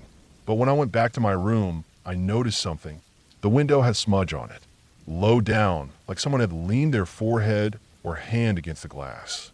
It wasn't dirt or condensation. It looked more like something had pressed against it hard enough to leave behind a faint imprint. I wiped it off without thinking. I didn't want to give it any more power. That night, I asked if I could sleep with the door open. My parents said sure, but I never told them why. I started leaving the hallway light on too. Just a little. Just enough to see where I was going if I needed to run again. Over the next few weeks, I kept thinking I heard noises in the room. Soft things, shuffling, a creak here and there.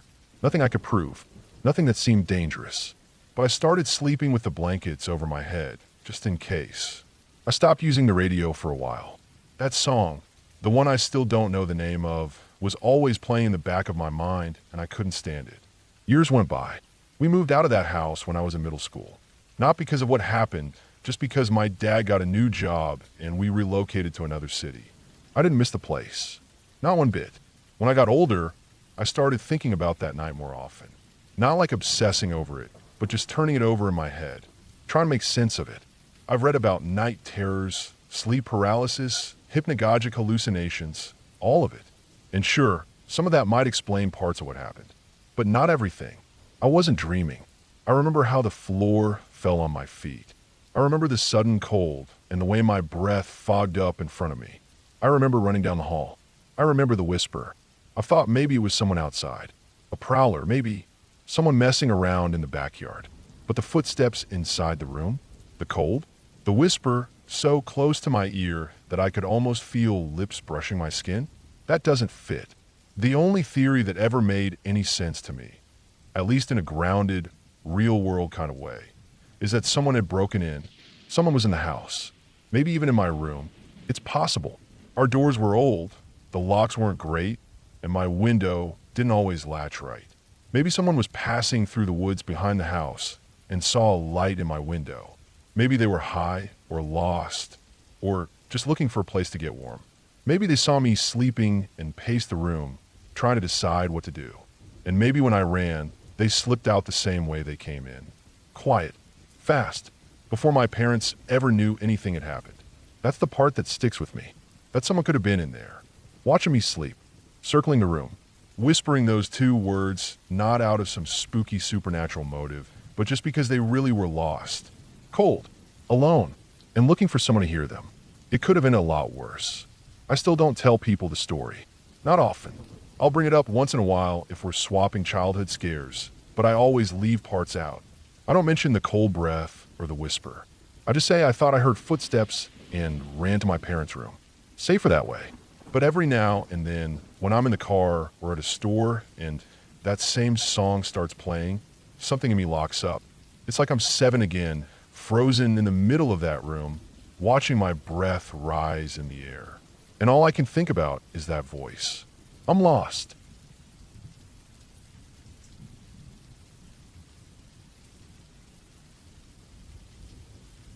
I used to think the scariest moments in life would be the ones where something came out of the dark or someone followed you down a quiet street. But that's not true.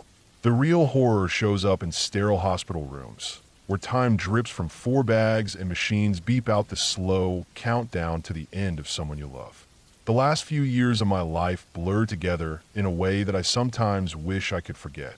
I was 34 when my daughter was born, but I felt like I aged 20 years between the day she came into the world and the day she left it. People always talk about how strong parents of sick children are, how brave we are, how selfless. But the truth is, most of the time I was terrified. I didn't feel strong. I felt helpless, small. Like I was floating through each day, watching my own life play out in front of me without any control over it. She came early, too early, 29 weeks. I remember the ride to the hospital like it happened 5 minutes ago. My hands shaking on the steering wheel, my wife's breathing ragged beside me. She kept saying she didn't feel right, and I just nodded and drove like I could somehow outrun whatever was coming. The doctors told us to prepare ourselves.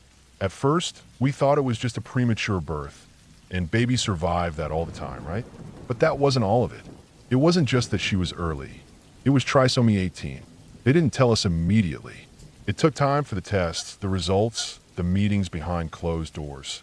But I already knew something was wrong. She wasn't like the other preemies in the NICU. I'd walk past those other incubators and see babies that were fragile, but fighting. My daughter didn't seem like she was fighting. She seemed like she was waiting, like she was just here long enough for me to say goodbye. We named her Lila. I sat beside her for hours every day. At first, I talked to her quietly, even though I knew she couldn't hear me through the walls of that little plastic box. But as the days passed and her condition worsened, I just started watching. Watching her chest move up and down. Watching the monitors. Watching the nurses glance at each other and then look away from me. No one wanted to say what we all already knew. She wasn't going to make it. Her breathing became more shallow. Her skin started to lose its color. She stopped crying altogether. That was the hardest part. At least when she cried, I knew she was still fighting, still here in some way. But when the crying stopped, it felt like the light went out of her. They told us she wouldn't last the night. They asked if we wanted to keep her on support. My wife couldn't answer. She just broke down, and I held her, and then I made the decision myself. I asked them to remove the tubes, the machines, the beeping that felt like it was drilling into my brain. I asked if I could hold her, and they gave her to me. She fit in my arms like she was never meant to be anywhere else. I could feel how light she was, how fragile, like she might crumble in my hands. I held her against my chest, and I could feel her breathing, slow and soft, like the last few drags of wind before a storm ends. I told her I was there, that I loved her, that she wasn't alone, and then I felt it the moment she left. It wasn't dramatic. There was no shudder, no last gasp. It was just a soft stillness that settled into her, into me, into the whole room. Like the entire world paused for a second to say goodbye. I didn't let go of her for a long time. After the funeral, I thought I'd be numb forever. I wasn't angry at anyone, not really. Not at my wife, not at the doctors. Just angry at life, I guess. Angry at how cruel it could be. And even though people told me I did the right thing, it didn't feel like it. It felt like I'd failed her somehow. But deep down I knew the truth. I did it because I love her more than I love the idea of keeping her here for me. I did it because it was what she needed. I thought that would be the hardest thing I'd ever go through. And then my grandpa got sick. He was always strong. One of those men who could fix anything with his hands. Never said much, never complained. But he got old fast. It wasn't a slow decline either. One day he was walking around the backyard, trimming hedges, and the next he was in a hospital bed with tubes in his arms and a dull look in his eyes. We all visited him, the whole family. My grandma, my mom, my aunt, and uncle. He told us all the same thing. If it came to it, don't let them keep him alive. He didn't want to be a vegetable. He didn't want to linger. He wanted to go on his own terms. The last time I saw him, he looked me right in the eye. He didn't say it, but I could see it. He was done. He was ready. So when the call came that he'd gone unresponsive, I expected them to let him go. I thought they would honor what he'd asked us, begged us to do, but they didn't. They let the doctors intubate him. They told me they had no choice. That all happened too fast. But they didn't understand what was happening. That the doctors didn't explain it properly. All lies. I knew it was lies. I'd been through it. I knew the signs, the decisions, the timelines. I knew they were just scared. And instead of doing what was right, they did what made them feel better in the moment. I was furious. I didn't go to the hospital that day. I couldn't.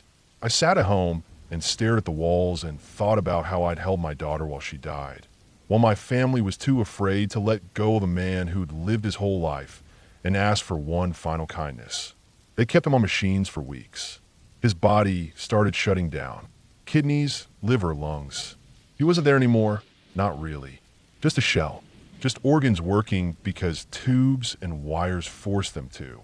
And every day they watched him fade, pretending that maybe he'd come back, that maybe there was still time. He died 4 months to the day after Lila's funeral. I didn't cry at his funeral. I sat in the back, away from the rest of them, and listened to the words the priest said. They talked about how much he loved his family, how he worked hard his whole life, how he always knew what was right. But no one talked about how they ignored his final wish, how they made him linger in a hospital bed surrounded by white noise and beeping and the constant click of latex gloves instead of letting him die in peace. After the service, I walked out without saying much to anyone. I went home and sat in the nursery we hadn't taken apart yet. Her blankets were still folded on the chair. Her little clothes still hung in the closet. And for the first time in months, I didn't feel numb. I felt something solid settle in my chest. Not hate, not even anger, really. Just something final. I had done the hardest thing I'd ever have to do when I let Lila go. I held her while she passed because I loved her. I did it because I wasn't selfish. I did it because I listened to what she needed. My family couldn't do the same for him. Maybe that's the difference between real love and fear. Real love is letting go when you need to. Fear is holding on no matter who it hurts. They didn't let him go because they loved him. They kept him alive because they couldn't bear to lose him. But that wasn't love. That was selfishness in its purest form. I can still remember the cold of the NICU, the smell of antiseptic, the quiet hiss of machines. I can still feel the weight of her in my arms. I will carry that feeling until the day I die. And maybe one day, when I'm old and sick and it's my time, someone will remember what I did. Maybe they'll have the strength to do the same for me. Because when it's someone's time, it's their time. And the cruelest thing we can do is pretend otherwise.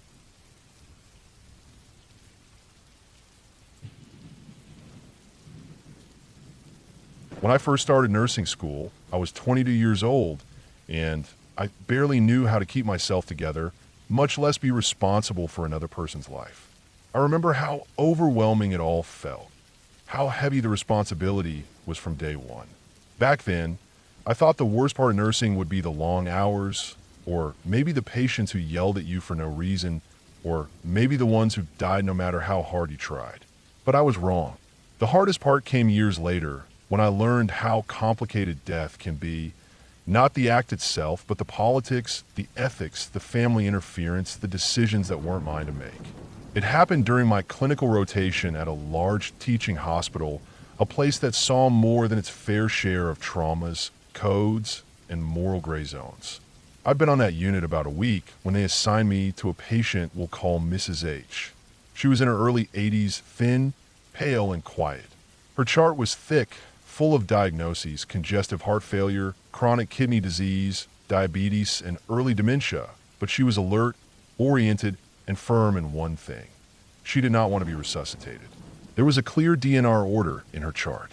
It had been entered properly, signed by her physician, and initialed by Mrs. H herself back when she was fully competent. She had made her wishes known to multiple staff members on multiple occasions, and she even had a POLSD form on file. It was clear. She had seen enough suffering, and she did not want heroic measures. She told her care team, and me, during my clinical hours, that when it was her time, she wanted to go naturally. She had lived a long life, raised 3 children, and she was tired. She didn't want to be shocked. She didn't want her ribs broken from chest compressions. She didn't want to be intubated or brought back to a shell of her former self. She wasn't depressed. She wasn't suicidal. She just knew what she didn't want. And as far as I could tell, she had every right to that choice. But then, as the days passed, something changed. She became more confused. She started asking what day it was, where she was, and once she even asked me if I'd seen her husband, who had died 5 years prior. I remember looking at her eyes wide with worry, and I knew something had shifted. Her baseline was slipping. By the end of the week, she was no longer considered competent to make her own medical decisions. Her doctors documented it. Her neurologist confirmed it.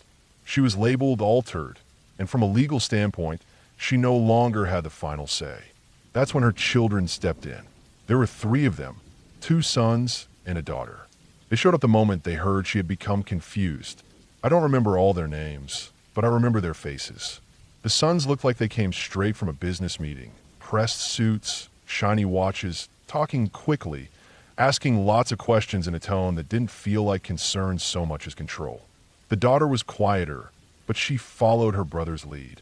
Within a day, they had activated the durable power of attorney that their mother had given them years before, an act she probably thought would protect her from being kept alive against her wishes. But that power didn't go the way she probably imagined. Instead of honoring her decision to remain DNR, the children changed her code status to full code. They told the medical team that their mother would want everything done. They insisted. They signed the forms. And legally, we had no choice but to follow the new orders. It didn't sit right with anyone on the floor. The nurses whispered about it in the break room. Her primary doctor looked tired when he discussed it during rounds. A few of the residents looked visibly uncomfortable, but no one fought it. No one could. It was the law. So now we had an 80-year-old woman with a long list of health problems, completely altered, who had clearly stated her desire to die naturally, but whose children now had us obligated to revive her if her heart stopped. The day it happened started like any other. I've been a nurse for several years by then. I was out of school, working full-time, rotating between different units, depending on where they needed staff. That morning I had floated back to the same medical floor where I'd first met Mrs. H during my clinicals. I hadn't seen her in months, maybe more. I was surprised when I saw her name again, still on the floor, still in the system. She looked worse than I remembered. Her skin was paper-thin, dry and pale. Her eyes were dull, unfocused, and she didn't respond to her name anymore. She was on oxygen by nasal cannula, but her breathing was shallow. Her chart said she was declining, kidney function worsening, heart failure progressing. She had a feeding tube now. She was bedridden. There was nothing left of the strong woman I remembered. The only thing that hadn't changed was her code status. It was still listed as full code, thanks to the children. The nurse from the previous shift gave me a report and mentioned that the family had visited again the night before. They were going on about keeping her comfortable, she said, but still want everything done if her heart stops. I went about my tasks, med pass, assessments, charting, but I kept checking on Mrs. H. Something about her felt unstable.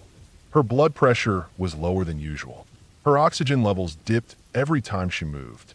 I told the charge nurse that I didn't like how she looked. She nodded and said to keep a close eye. It was around 2:45 in the afternoon when the monitor alarmed. VFib, no pulse, no breathing. I had just stepped out of her room to grab a medication when I heard the code blue overhead. I rushed back in. She was gray, limp. Her eyes were open, staring at nothing. I started CPR immediately while another nurse called the code team. Compressions. Count out loud. Hard and fast, the way we're trained to do. Her frail chest gave way under my hands like brittle wood. I knew I was breaking ribs, but that's what we're taught to do when it's full code. I kept going until the code team arrived. Doctor, respiratory, pharmacy, crash cart, the whole crew. The doctor came in, confirmed the rhythm on the monitor, still VFib, and called for a shock. The machine was ready. He placed the pads and pressed the button. Nothing. The defibrillator lit up, beeped, but it didn't deliver a shock. Check the leads, someone said. They did. All correct. Try again, the doctor said. He pressed the button again. Still nothing. No shock. No jolt. Just a soft error tone. A tech unplugged the machine and plugged it back in. They ran a self-test. It passed. The doctor tried again. Still nothing. By now, more than 5 minutes had passed. We were still doing CPR, cycling through compressions and bagging, rotating people in and out. The doctor tried another dose of epinephrine. Still VFib. Still no pulse. Still no shock. Someone called out that they'd checked the machine that morning, as they do every morning. It passed all tests. Nothing wrong with it. They tried again. Still nothing. We all kept moving, doing our jobs, but you could feel it, this rising discomfort, this sense of being stuck in something we didn't understand. The room was hot, crowded, the sound of the monitor beeping, the whoosh of oxygen, the sharp smell of antiseptic and sweat, and something else, maybe inevitability. And then, after nearly 20 minutes, the doctor called it. Time of death was recorded. We stopped compressions. The monitor flatlined. The second we stepped back, the doctor asked the tech to test the defibrillator one more time. They did. It worked. Just like that. No delay. No error tone. No issue at all. They pressed the button again, and the machine delivered a full charge. Perfect function. No one spoke. No one had to. We all felt it. That machine had worked perfectly before the code. It worked perfectly after the code. But during the code, when this woman who had begged not to be shocked was technically supposed to be resuscitated, it didn't work. Not once. Not for 20 minutes. Afterward, the machine was taken down to Biomed. They ran every test on it. Nothing was wrong. The logs showed no errors. The battery was fine. The software was up to date.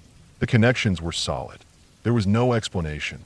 In all my years as a nurse, I've seen equipment fail before, for pumps, monitors, even EKG machines. But never a defibrillator. Never like that. Never during a code. And certainly not one that worked perfectly again the second the patient passed. People whispered about it for days. Some said it was fate. Some said it was just a freak coincidence. Some said nothing at all. But deep down, we all knew. Mrs. H had gotten what she wanted. Despite everything, despite the children changing her code, despite the legal forms and the hospital protocols, despite our hands pressing into her fragile chest, she died without being shocked. No one had to bend the rules. No one broke the law. But the outcome was the same as if she had stayed DNR. The machine that was supposed to bring her back didn't work until she was gone. I've never forgotten that day. I never will. Not because it was dramatic or filled with supernatural nonsense. There were no ghosts, no lights flickering, no whispers from beyond. It was just quiet, clinical, real. But it taught me something I carry with me every day. Sometimes, despite everything we try to control, the body, and maybe something deeper, still finds a way to decide. And in that moment, it wasn't the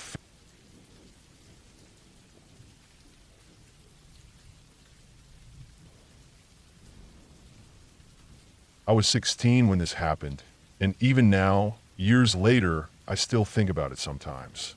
It doesn't matter how old I get or how far away I move from that house. The memory sticks in my head like something that melted into the floor and became part of the foundation. Back then, I lived with my parents and younger brother in a one-story ranch-style home in a quiet neighborhood in Florida. My room was down a short hallway near the back of the house, close to the kitchen. It had one window that looked out over the backyard and a door that opened into the hallway. I always kept that door cracked open, just a few inches. I don't know why. I guess I liked hearing if anyone was moving around the house at night. It made me feel less alone. My bed was pushed into the corner, up against the wall that faced the door. At night, when I was lying down on my side, I could see out into the hallway through that little crack. There was a small lamp across the house in the living room that we kept on overnight, and that faint amber light would spill into the hallway, just enough to outline things in shadow.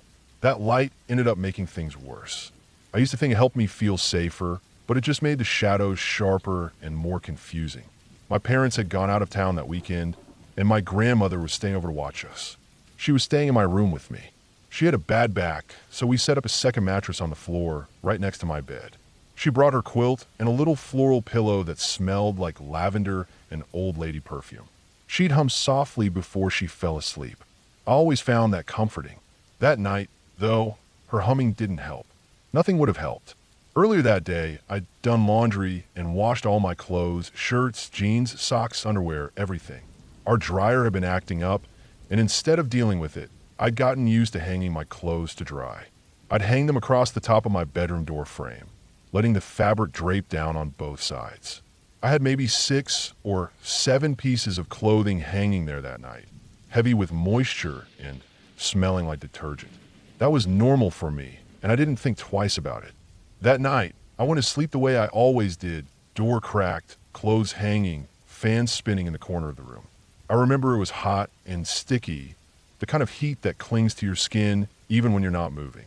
My legs stuck to the sheets, and I flipped my pillow once or twice trying to find a cool side. The ceiling fan rattled in that low, predictable way, and my grandmother was already asleep, softly snoring. I remember checking the clock. It was just after 3 a.m. The time burned into my brain. I finally drifted off a little after that, I think, but it wasn't for long. I woke up suddenly. No noise, no movement, just a strange awareness. You know how sometimes your body knows something's wrong before your brain does? That's what it was. I opened my eyes slowly, confused, heavy-headed, groggy from the heat and sleep. I thought maybe I needed a glass of water, or maybe I'd had a weird dream. I lifted my head just slightly from the pillow, and I looked toward the door. My clothes were moving. At first, I thought it was the fan. Maybe the air had made them sway, but the fan wasn't even pointing that way. And this movement wasn't gentle or back and forth like wind. It was small, tight rustles like someone was running their hands through the fabric, feeling it, maybe even searching for something. That's when I noticed the legs. Not all of them, just the bottom half at first. Thin, pale gray skin, full of veins like blue worms under the surface. The skin looked dry and sagging, stretched over long bones that didn't quite look right. The ankles were sharp. The knees were knobby and pointed in slightly different directions. It was like someone had built legs from memory, but hadn't seen a real human in years. I blinked and my heart skipped. My chest felt tight. I thought I was still dreaming. I didn't move. I just stared. My eyes adjusted slowly to the low light, and the shapes became clearer. There were fingers, not reaching out all at once, but moving through my clothes one by one. Long, sharp fingers, almost like sharpened sticks, curling and poking through my t-shirts and underwear, brushing them aside gently like someone browsing through a closet. Then the head came into view, ducking slightly as it leaned under the door frame. It was tall, taller than any normal person. Its skin looked the same as its legs, gray and vein-covered, like it had been drained of blood. The head was cone-shaped, sloping up and back like someone had pulled the top of its skull and stretched it. The face was horrible. Its chin was long and narrow, coming to a point. Its mouth was small and puckered, like it was sucking on something invisible, and it moved rhythmically like it was eating air. The eyes were the worst part. They were huge, too big for its face, and completely exposed. No lids, no lashes, just bulging, glossy eyes that seemed to reflect everything. It didn't blink. It just stared directly at me. I stopped breathing. I was frozen. My hands were curled under my pillow, gripping it so hard my fingers hurt. I turned slightly and tried to wake my grandmother. I reached down, slowly, and pressed my hand against her shoulder. I shook her. Nothing. I stared back at the thing in the doorway. It didn't move. It just stood there like it was surprised I could see it. I noticed more things as I stared. It had a hunchback, twisted like something was broken beneath the skin, and it was wearing a torn, stained hospital gown that didn't fully cover its body. The fabric looked thin, almost see-through in some parts, and barely held together along the seams. Its skin hung from its bones like wet paper. I shook my grandmother harder. Still nothing. I felt like I was losing my mind. I couldn't scream. My throat was dry. I don't know how long we stared at each other, me and the thing in the door, but at some point, she finally stirred. She sat up slowly, looked toward the door, and the thing was gone. Just like that. No sound. No movement. It wasn't there anymore. My clothes still hung in place, swaying slightly like they'd been disturbed. My grandmother didn't see anything. She looked around, confused, then laid back down and went to sleep. I didn't sleep the rest of that night. I sat in bed with my knees pulled to my chest, staring at the doorway until the sun came up. Every tiny sound made me jump. Every shadow looked like it was growing legs. I stayed like that until my parents came home the next afternoon. The moment they walked through the door, I started talking. I couldn't stop myself. I told them everything, the thing in the doorway, the skin, the eyes, the gown. I even drew a picture. They didn't know what to say. They listened, but I could tell they thought I'd had a nightmare. I wish it had just been that. The thing is, that wasn't the first weird thing that had happened. A few weeks before that night, things had started feeling off in my room. At first, it was little things. My bedroom door would slam, shut on its own, even when the air wasn't running. Once it locked itself from the inside, and I had to climb in through the window. I told my dad, and he just blamed it on humidity. Florida is weird like that. Doors swell, frames shift. Still, it kept happening. Then came the nightmares. I'd never really had them before, but I started waking up in a sweat, heart pounding, from dreams I couldn't fully remember. I just have this overwhelming feeling of being chased, cornered, watched. Sometimes I'd wake up with my feet exposed, even though I always tucked them under the blankets. One night, I swear I felt hands on them. Not one, several. Cold, dry hands grabbing at my legs and feet while I lay in bed. I jumped up and turned on the lights, but of course there was nothing there. It got to the point where I didn't want to go to sleep. I started staying up late, keeping the lights on, trying to distract myself with music or TV. But eventually, I'd pass out from exhaustion. And every time I did, I'd wake up scared. Not always because of a dream, just because I felt something was off. I started avoiding my own room. I'd sleep on the couch or even outside on the patio sometimes. After I told my parents what I'd seen, they got worried. Not because they believed I saw a demon or anything, but because they thought I was losing it. I could tell. They started watching me more closely, asking questions, bringing up therapists. I didn't blame them. I probably sounded insane. But then something strange happened. My mom had a priest come to the house. I don't know if it was for me or for her peace of mind, but but she didn't tell me about it until the day he showed up. He wasn't wearing robes or anything, just a regular guy in a shirt and collar. He walked through the house, prayed in every room, sprinkled holy water. He spent the most time in my bedroom.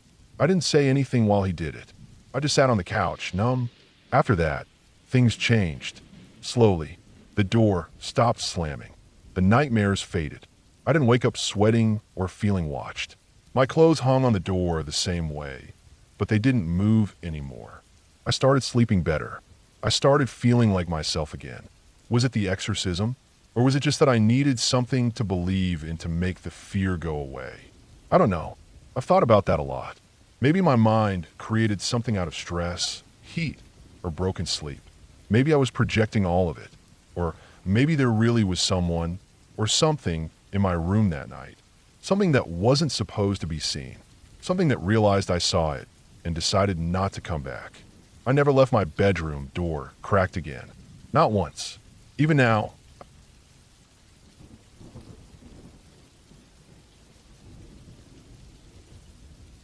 when I was in elementary school, my family decided to add on to our house. We lived in an old colonial-style home that had been carefully restored to look exactly as it might have in the early 1800s. Every inch of it had been redone to reflect the period it was meant to represent. That meant wide plank, softwood floors that had been sanded down but still showed the wear of generations. The windows were hand-blown glass panes that made the outside world look just a little warped. The doors had old-fashioned knobs and heavy brass keyhole plates. The walls were painted in muted, historically accurate shades that my mom had researched from books she'd gotten at the library.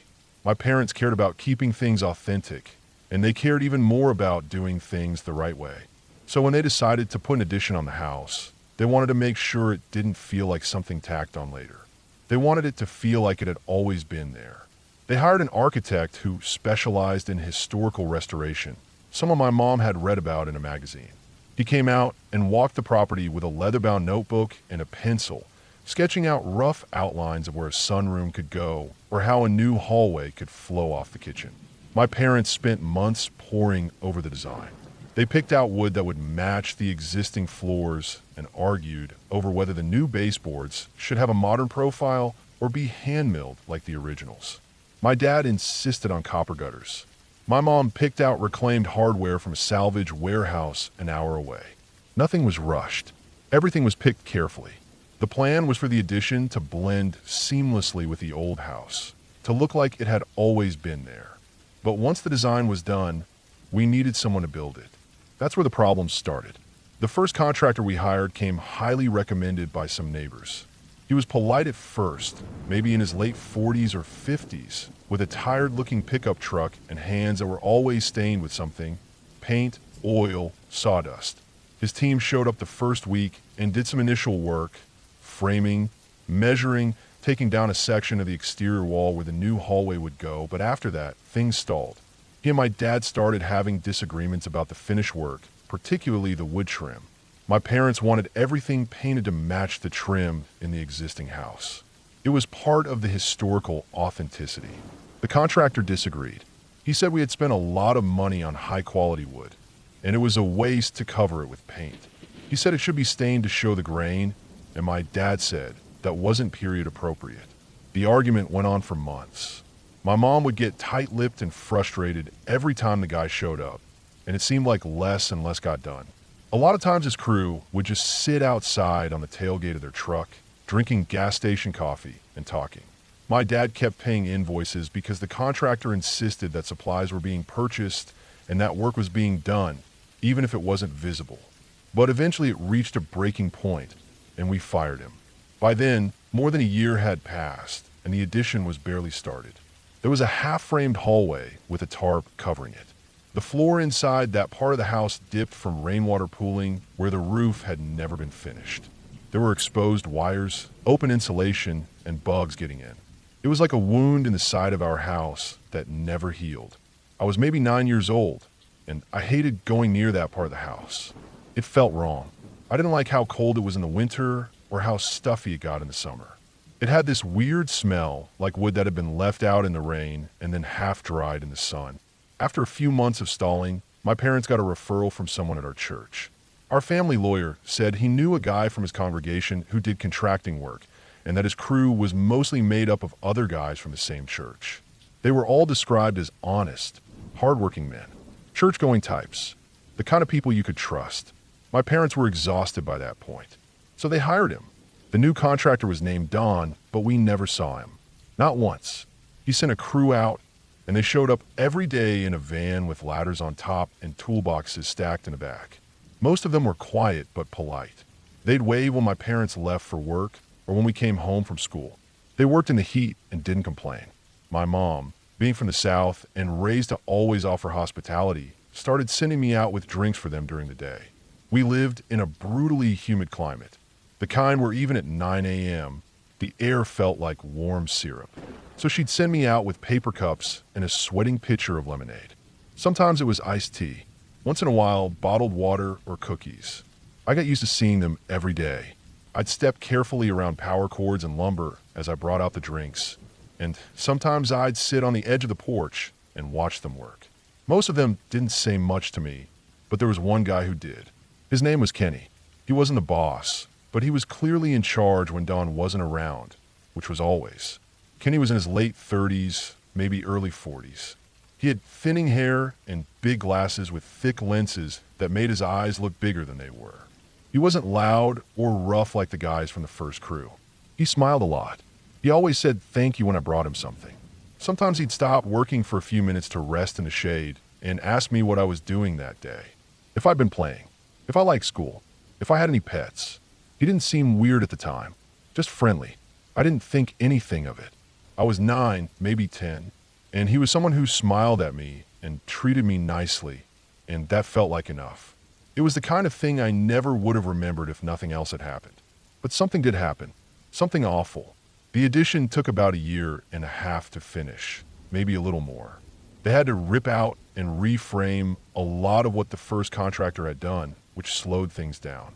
But eventually the tarps came down. The hallway got finished. The new sunroom was painted. The plumbing was hooked up. The whole thing got cleaned and polished and matched the rest of the house so perfectly that it was hard to believe it hadn't always been there.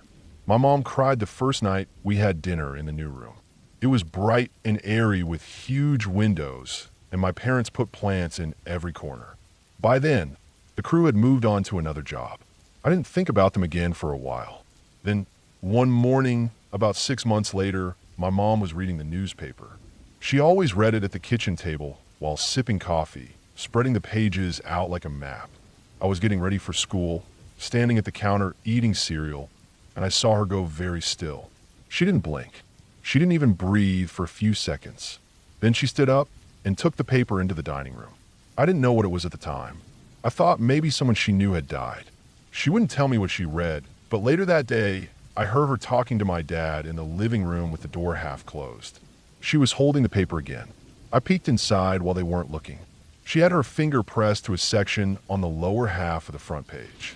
It was a mugshot, a name, Kenny. His full name was listed in the article. He had been arrested and convicted on multiple charges related to child pornography and molestation. It had been part of a larger investigation.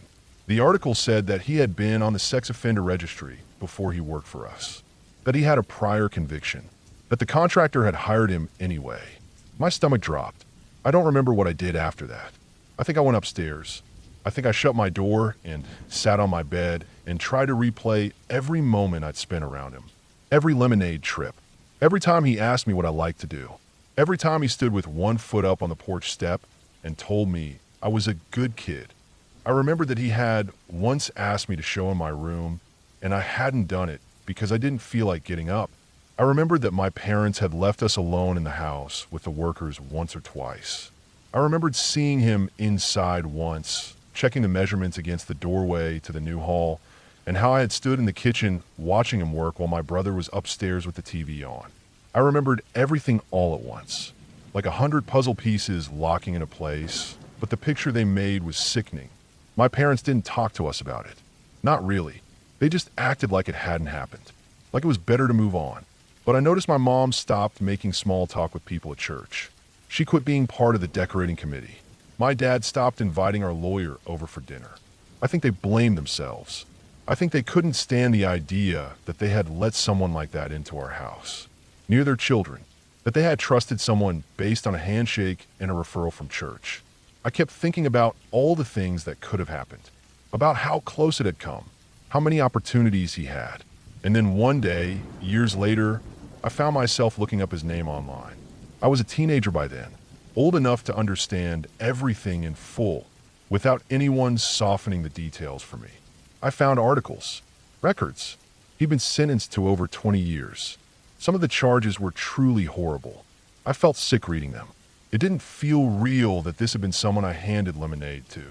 Someone who worked 20 feet from where I used to play with sidewalk chalk. Someone my parents had unknowingly paid. What got to me more than anything was how normal he'd seemed. How kind. How ordinary. I think that was what stuck with me the most over the years. That someone could seem so decent and still be capable of something so dark. Our house is still standing. The addition still looks beautiful. My parents eventually repainted the trim when it started to peel. The sunroom is where we gather every Christmas now.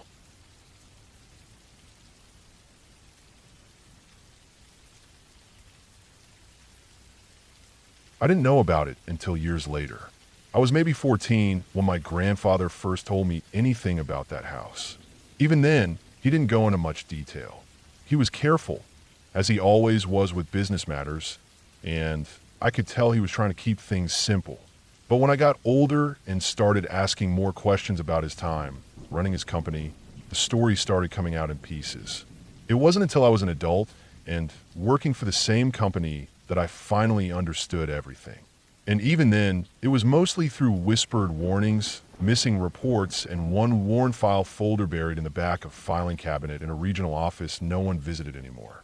My grandfather owned a timber and mining company. He built it from the ground up in the 1960s, and over the decades, it expanded into some of the most remote areas of the world. Places where the land was cheap, the government looked the other way, and labor costs were practically non-existent. He operated in areas most people wouldn't visit, let alone try to live in. And one of those places was where this all happened. This story takes place in a rural region of a developing country. I won't name it. It's not hard to find if you know the right questions to ask, but I'd rather not give anyone reason to dig.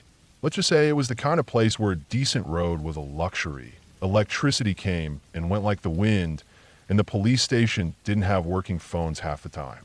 It wasn't a place where people had options, and it definitely wasn't the kind of place where anyone should be living with a family.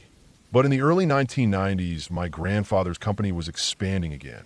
There was a newly discovered mineral deposit deep in one of these rural provinces, and he saw an opportunity to set up a regional office to manage operations. It was a long way from anything resembling a city, but there was a small town nearby, just a few thousand people, enough to support a local office. My grandfather flew in, met with some of the local officials, and found a large house on the edge of the village that was surprisingly cheap. Dirt cheap, really. Even by the standards of that country, it was a steal. It was a 2-story colonial-style home made from thick wood and concrete, and looked like it had been abandoned for years. Overgrown with vines, roof sagging slightly, rust on the gates. But it was structurally sound. A little cleaning, a fresh coat of paint, and it would be perfect. The plan was simple. Convert the bottom floor into an office and let the head of regional operations live on the top floor with his family. The villagers didn't want to sell it to him. That was something he mentioned to me later, casually, like it was just a funny little cultural difference. They told him the house was cursed, that everyone who'd lived there had died, and always violently. But my grandfather was a practical man. He didn't believe in any of that. In his mind, if it wasn't in a report or on a balance sheet, it didn't matter. He chalked it up to old superstitions and handed over the money. The man he sent to set up the office was a trusted employee. I never knew his name, just that he was one of the rising stars of the company back then. He was in his late 30s, had a good reputation, and was known for his efficiency. He moved into the house with his wife and 3 children, 2 daughters and a son, all under the age of 10. They arrived in the spring. Supplies were brought in by truck, and the renovation started. My grandfather went back to the capital and waited for the updates. For the first few weeks, Everything seemed fine. The man called into the office every couple of days, gave brief reports, requested equipment. The local team was small, maybe 5 or 6 employees at most, and most were just laborers brought in from the village. They were hesitant at first, according to what little documentation we have. Not just because of the house, but because they didn't like being that close to it. It stood alone at the edge of the village, about a quarter mile from the nearest neighbor, surrounded by forest on 3 sides. A small dirt road led to the front gate, and a footpath ran behind it toward the hills. Then the update stopped. At first, no one thought much of it. Communications were unreliable. Power outages were common. Phone's lines were often dead. My grandfather figured the man was busy or waiting for the lines to come back. A week passed, then 2. Still nothing. My grandfather sent a couple of telegrams, then tried reaching out through one of the village contacts. Nothing came back. After about a month, he started to worry. Not panic, just concern. He had seen things like this before: local unrest, coups, robberies. It wasn't unheard of for people to disappear for a while, but this felt different. So he finally contacted the local police, asked them to check on the man and his family. The officers didn't want to go. They stalled for a few days, then sent a small group, 2 officers and a local guide. What they found in the house was worse than anything my grandfather could have imagined. Everyone was dead, all 5 of them: the father, the mother, and all 3 children. Their bodies were found in the upstairs bedroom, where they'd been staying while the downstairs was being turned into the office. The bed, a massive old 4-poster, had been shoved in front of the door. It blocked it completely. The only way the police got in was through a window they had to break. The bed had been pushed up against the door from inside the room. The scene inside was something I can't even fully describe. Most of the details are from a report that was never officially filed. Just notes taken by one of the local officers, copied by hand, that ended up in that folder I found years later. The man had killed them all with a machete. Not a gun, not poison. He hacked them down one by one. His wife first, then the children. Each of them had multiple deep wounds, slashes, not stabs. The force used was incredible. Limbs severed. One child nearly decapitated. There were signs of a struggle, but not much. It happened fast. Maybe he attacked while they were sleeping. Then, after all that, he turned the blade on himself. That's the part no one could understand. Self-inflicted machete wounds are not like slitting your wrists. It's hard. The body resists. Your brain tries to stop you. But somehow he managed it. He struck himself in the abdomen, then the chest. The report said he eventually died from a deep slash to the neck. He bled out on the floor next to the bed. The room was covered in blood. Not just the bed and the floor, but the walls and even the ceiling. Arterial spray from the force of the strikes. It must have taken a long time. Some of the blood had dried into the wood. Flies were everywhere. The smell was unbearable. The bodies had been there for nearly 2 weeks before they were discovered. The villagers said it was the spirits. They talked about how no one had ever lived in that house without dying. They pointed to the bed being pushed against the door and claimed no normal man could do that alone, especially not while planning to kill himself. They said it was a sign of possession. My grandfather didn't believe any of it. He said the man had simply gone insane, that living in a remote area, isolated, with a family depending on you, could break anyone. And sometimes, when people break, they do impossible things. Adrenaline, rage, psychosis, it gives people strength. He said it was all explainable. All of it. He paid the police to make the incident disappear. That's the part that stuck with me the most. The way he just erased it. There was no investigation, no headlines, no funeral, no press, just a few bribes and a forged report. The deaths were listed as natural causes. No explanation beyond that. The house was locked up and no one spoke of it again. My grandfather made the employees who knew sign NDAs. No one was allowed to talk about it. But word got out. People talk, especially when something that brutal happens. Even if the details were kept quiet, everyone knew the family had died, that the house had taken more people. And when my grandfather tried to find someone else to set up the office, no one would go near it. Even employees from other regions said no. One guy was promoted and told he was in charge of restarting the setup. He quit the same week. The house still stands, as far as I know. The company never went back. That entire project was abandoned. Too many people were afraid, and my grandfather didn't want to throw more good money after bad. He considered burning the house down, but the villagers refused to help, said destroying it would only make things worse. I think about it sometimes. What really happened in that room? I don't believe in ghosts. I don't think spirits made a man butcher his wife and children. But I do believe in isolation. I believe in pressure. I believe that living in the middle of nowhere, in a place where you don't speak the language and everything feels hostile, can start to eat away at your mind. I believe that people can crack. And when they do, there's no telling what they're capable of. I've seen photos of that house, just one or two, taken before the family moved in. The trees were close, too close. The windows were all barred, and the upstairs balcony sagged slightly. The front gate was rusted and bent. There was something about it. Not haunted, not cursed. Just wrong. Like it wasn't meant to be lived in. Like it should have been left to rot. That file still exists. It's hidden deep in the archives, with no name on the tab. I've thought about destroying it, but I never do. Part of me feels like the story needs to be remembered. Not because it's supernatural or mysterious, but because it isn't. Because it's something that could happen again. Something that probably is happening.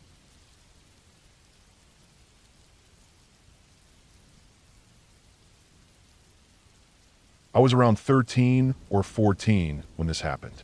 At that age, I didn't think much about the fact that my life looked so different from most kids I knew. I didn't grow up in a neighborhood with cul-de-sacs or sidewalks, or even with regular fields like you'd expect from a farm. Our place was a pine tree harvestery, not rows of corn or beans. We baled pine straw, that golden brown blanket of dried needles, because it was valuable in landscaping. So, I lived in the middle of more than 500 acres of longleaf pines, all planted in perfect rows like some massive green and brown grid that never seemed to end. The house I lived in was strange, even by country standards. It had been built in the 1930s by a dentist who, apparently, had more money than sense. It didn't follow any normal pattern. Rooms were placed in odd spots, hallways went where they shouldn't, and the layout made you feel like the walls were shifting every time you turned around. But the part that stood out most was the living room window. It wasn't just a window, it was basically a wall of glass, maybe 50 feet long, running the length of the entire room. The house sat slightly raised on a small hill, and the living room floor was at least 5 or 6 feet off the ground, giving that window an angle that let you look out over the pine forest for a solid mile. During the summer, the view was just a mess of green and dark bark, with a thick canopy above letting in just slivers of sunlight. But during the winter, especially when we got those rare light dustings of snow or ice, the whole landscape would glow under the moonlight. It reflected off the slush in a way that made everything shimmer, eerie and quiet. You could see every movement, especially the dogs when they ran around the woods barking at who knows what. That room made me feel exposed, like I was sitting inside a fishbowl. I never liked it. I especially hated that window. The winter this happened was colder than usual. Not enough snow to shut things down or build a snowman, but enough that every step on the ground gave a soft crunch, and everything stayed slick and wet for days at a time. One weekend, I had my cousin over. We were close in age and did what most kids out in the middle of nowhere did. Whatever we could find that didn't involve being bored to death. That night we were throwing stuff in the fireplace just to see what would happen. Not smart, but we were kids. The fire crackled, sparked, hissed when we tossed in wet pine straw, wrappers, and even a few broken crayons. It got late and the fire was starting to die down. We dragged all the blankets and cushions we could find into the living room and made a huge mess of a fort right in front of the window. I didn't like sleeping there, but it was the warmest room and the fire had at least made it cozy. We settled in, not really tired, but not doing much anymore, just kind of waiting for sleep to come. The house was dead quiet. That kind of silence you only get out in the woods where no cars pass, no planes fly overhead, and even the wind feels heavier. The dogs started barking. I knew the sound well, and this was different. Not frantic, but insistent. Far off, based on how the land was laid out, that meant they were deep in the back end of the property. Nearly a mile out. Probably chasing off a deer or coyote. That kind of stuff happened all the time. We had no fences, just a tree line and old roads from back when the land was more actively managed. The trees absorb sound in a weird way too, so sometimes things felt much closer or farther than they really were. I wasn't too concerned until I noticed my cousin just staring out the window. At first, I figured he was just zoning out, maybe watching the wind blow through the trees. But he stayed still for too long, and something about the way he was sitting started to bug me. He wasn't just watching, he was trying to see something. That's when I started to get anxious. I looked out too. It was hard to focus at first. The moonlight was bouncing off the slushy snow and ice in patches, and between the trees, everything turned into a mess of shadows. The pines were in rows, so there were clear, straight lines through the forest, almost like hallways. But at night, those lines just looked like endless darkness. I stared and stared. At first, nothing happened, just stillness. Then the movement came. At first, I wasn't even sure I saw anything. A dark shape passed between two trees, slow, controlled, definitely upright. Not a deer, not a bear, and not a dog. The stride was too smooth. It was about 100 yards out, maybe more, and too far for details, but not so far you could brush it off. It didn't run, didn't look like it was in a rush, just moved from one tree to another like it belonged there. We kept staring. Minutes passed. Then it happened again. This time it was farther to the left. A different spot entirely, maybe 50 feet from where we'd seen the first figure.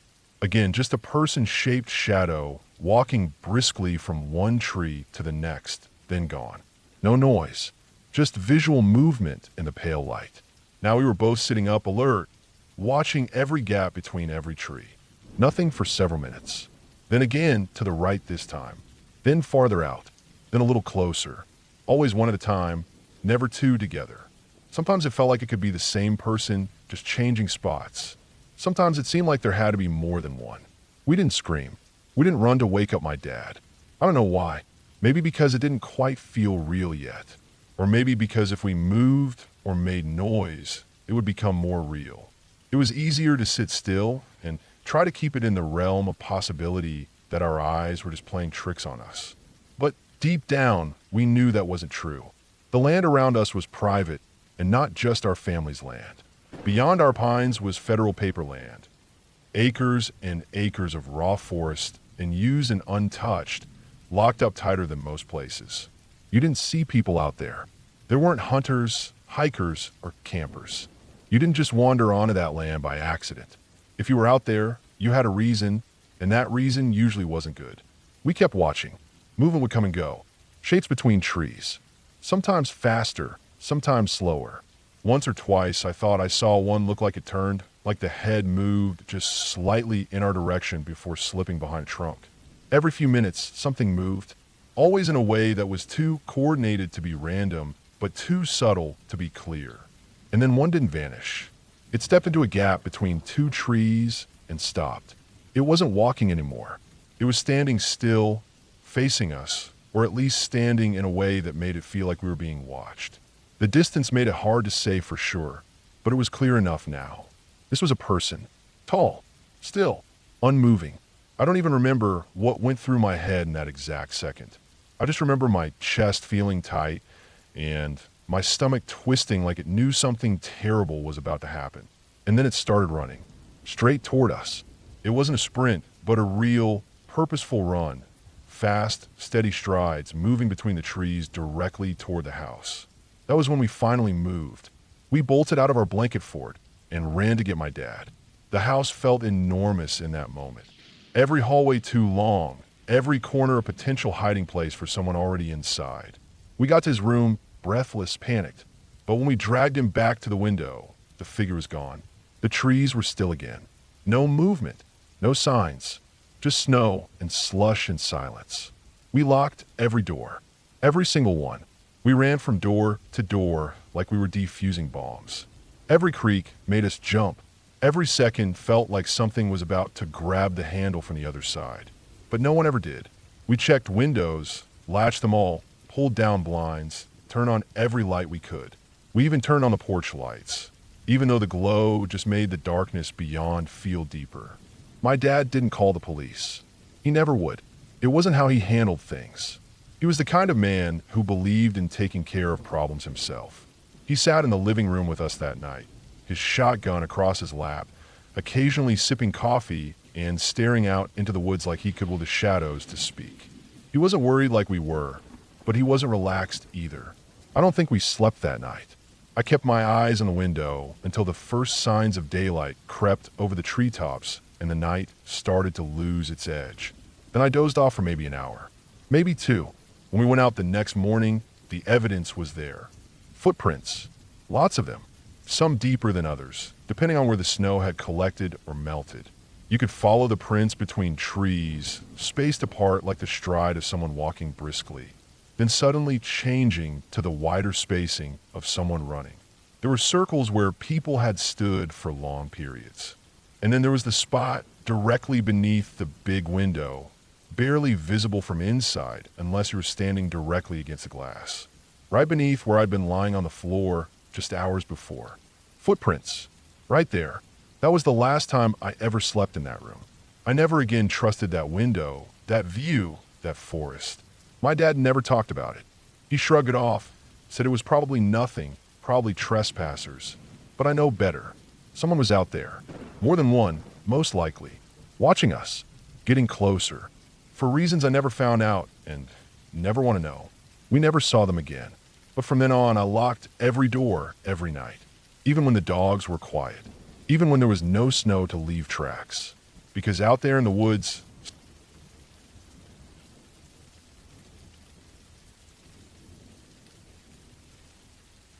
when you're young and in love, it's easy to ignore the parts of your life that aren't perfect. When you don't have much, you find ways to romanticize things that should probably concern you. That's how it was for me at 22, moving in with my boyfriend. We were broke, but we were happy, and we made our life feel bigger than it was. We scraped together what we had and signed the lease on a tiny one-bedroom apartment in a small college town. It wasn't much, but we were proud of it. We were proud of having our own space, of waking up in the same bed, of grocery shopping together, of building something that felt like the start of a life. The apartment wasn't in great shape. The building was old, layers of paint so thick on the windowsills and walls that you could scratch at them and still not get down to the original surface. The bathroom didn't have a fan, just a window placed in the worst possible spot, right in the shower. The kitchen was equipped with outdated appliances that rattled, buzzed, or made strange clicking noises when used. But it was ours. That made all the difference. The layout was basic: bedroom, bathroom, tiny kitchen connected to a living room that barely fit a small couch and a coffee table. The bathroom, where I spent a lot of my time, was located in the back corner. The window there opened into a little strip of grass and some trees, which separated the building from a nearby fence. It wasn't fenced in entirely, though, just a patchy attempt at privacy that didn't fully work. During the day, the area seemed harmless, a bit overgrown, but not threatening. My boyfriend worked nights, and I worked days, which meant we only overlapped for a few hours. Most mornings I'd wake up alone, get ready for work, and shower while he was getting home. Sometimes he'd sneak around the side of the apartment and try to surprise me through the open shower window. He never actually scared me. I always knew it was him. It became a little ritual between us, this playful invasion of my routine. I'd pretend to be shocked, he'd laugh, and I'd tell him to knock it off. It was all fun. It made the place feel alive, like something more than just cheap rent and old fixtures. It became a habit for me to shower with the window open. I liked the breeze.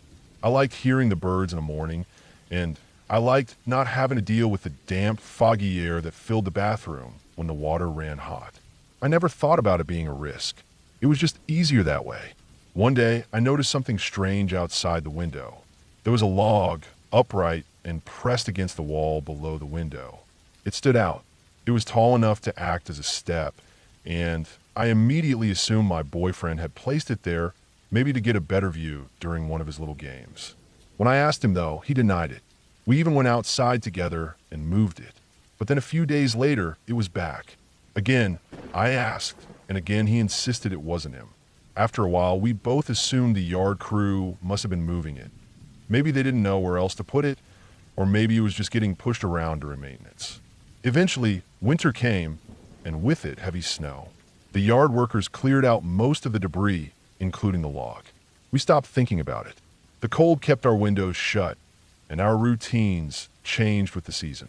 The days felt quieter. The apartment stayed dim and still. We didn't mind. It was a cozy kind of winter. Even in our poverty, we made it work. When the lease ended, we had a chance to upgrade. The complex had a two-bedroom apartment available at a lower price than what we were paying for our one-bedroom. We didn't question it. We jumped on the deal. We thought we were moving up in the world, but we hadn't looked closely enough at where we were moving. Our new apartment was in the same complex, but a completely different environment. The front faced a dark alley behind a row of abandoned stores. The area was filled with broken glass, dumpsters, and rotting wood. Stray cats hissed and fought over scraps. The Chinese buffet behind us had gone out of business, but the smell of grease still lingered in the air. At night, the area felt empty and endless. There were no other tenants on our end of the building, just silence and shadows. But the apartment itself was huge. The ceilings were high, the walls were freshly painted, and we felt like we'd made a good decision. We convinced ourselves that the area didn't matter. We had blinds. We had locks. We had each other. That year, on Valentine's Day, he gave me a ring. It was supposed to be a surprise, but he couldn't hold it in. He was so proud, so excited, and I said yes before he could even finish asking. The ring was beautiful, Celtic knotwork in silver, but far too big. A size 12 instead of a 4. It slipped right off my finger, and I could only stare at it in disappointment. We planned to exchange it. He tucked it into the glove box of his car, but a snowstorm kept him from driving to the store the next day. The following morning, we found his car broken into. The glove box had been opened. Nothing else had been taken, just the rings. We searched every pawn shop we could find. We explained what happened, described the rings in detail, gave contact information. Nobody claimed to have seen them. For months after, I watched women's hands. I stared at fingers wearing silver rings, trying to make out the designs. I wondered if they were wearing my ring. I wondered if someone had stolen something precious to us to give to someone else, someone who didn't even know it had been taken. Spring came, then summer. With the heat came new problems. We couldn't afford to keep the air conditioning on, and we'd long since lost our phone service. The apartment grew hot and stuffy. I began opening windows again. Not all of them, just the ones that were hard to see into. The bathroom window faced a strip of wall, a narrow slice of the building with a patch of overgrown grass behind it. It didn't seem like a risk. One night, while my fiancée slept, I decided to take a bath. The day had been long, and I needed to relax. I added salts, bubbles, filled the tub with water as hot as I could stand, and placed my laptop on the toilet seat to watch movies. I stripped, left my clothes in a pile by the door, and sank into the water. The window was open, and a warm breeze filtered through. I could hear insects outside, the distant sound of cats fighting near the dumpsters, the occasional rumble of a car engine blocks away. But mostly it was quiet, the kind of quiet that makes you forget the world outside your walls. I stayed in the bath longer than I meant to. One movie turned into two. The water cooled. The air grew still. I didn't notice how much time had passed until I reached for the drain and watched the water swirl away. I stood stretched, dried off slowly. I wasn't in a rush. The night felt soft, calm. The breeze from the window touched my face and gave me goosebumps. I stepped over my clothes on the floor, intending to go straight to the bedroom. As I turned, I glanced back through the open window. There was a man. For a split second, my brain refused to understand what I was seeing. I thought it was my fiancé again, sneaking up to surprise me. That's what I told myself. But it didn't make sense. The eyes were too high. His body was too tall. He was standing on something. I could see his chest, his stomach, and lower, his penis in his hand. He was touching himself. He had been watching me. I couldn't move. I couldn't scream. My body locked. My heart stopped. I stood there, naked, frozen in place, staring at the face of a man I had never seen before. His eyes locked onto mine. His expression was blank. His hand moved steadily. He wasn't trying to hide. That's when I saw the ring. Silver. Thick. Carved with a Celtic knot. Time broke apart in my head. I finally stumbled back into the bedroom. I buried myself in blankets. My fiancé stirred awake, and I choked on my words trying to explain. I was shaking, sweating, gasping. I couldn't stop picturing how close he'd been. Just inches away, separated by a screen. Inches away for who knows how long. Watching. We checked the yard. He was gone. There was nothing but a log standing upright beneath the bathroom window. We called the police the next day. Had to drive 20 minutes to do it. They took a report. They didn't do much else. There weren't enough officers, not in our neighborhood. We couldn't afford to move. We didn't have anywhere else to go. I stopped opening windows. I covered them in thick black contact paper. I nailed wood strips into the frames. I blocked out every shred of light, every chance of seeing out or being seen in. We lived in the dark. I started carrying pepper spray everywhere. I never left after sunset. I never bathed without locking both the bathroom door and the bedroom door. Sometimes I'd sit up in bed at night, straining to hear the smallest sound. Some nights I thought I could hear something outside. The soft crunch of footsteps in grass. The faint creak of weight shifting on a log. In the morning, my fiancée would check. Sometimes there were footprints in the dirt by the window. Sometimes the grass was bent. Sometimes the log had moved. I spent the rest of the year living like that, waiting, watching shadows move on the other side of blackout curtains, listening for the sound of man I'd only seen once, but knew was still out there. Eventually, we saved enough to move. We broke the lease with borrowed money. We left everything behind, the furniture, the curtains, the memories. I didn't want to take any of it with me. I didn't want anything that reminded me of that bathroom, that window, that night. That was more than 10 years ago.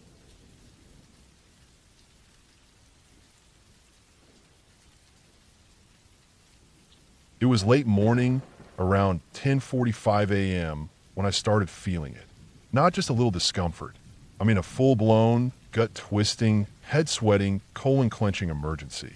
I've been out running my cable route since just after 7, skipping breakfast, sipping on gas station coffee, and chewing down a breakfast bar while weaving through traffic and dodging potholes.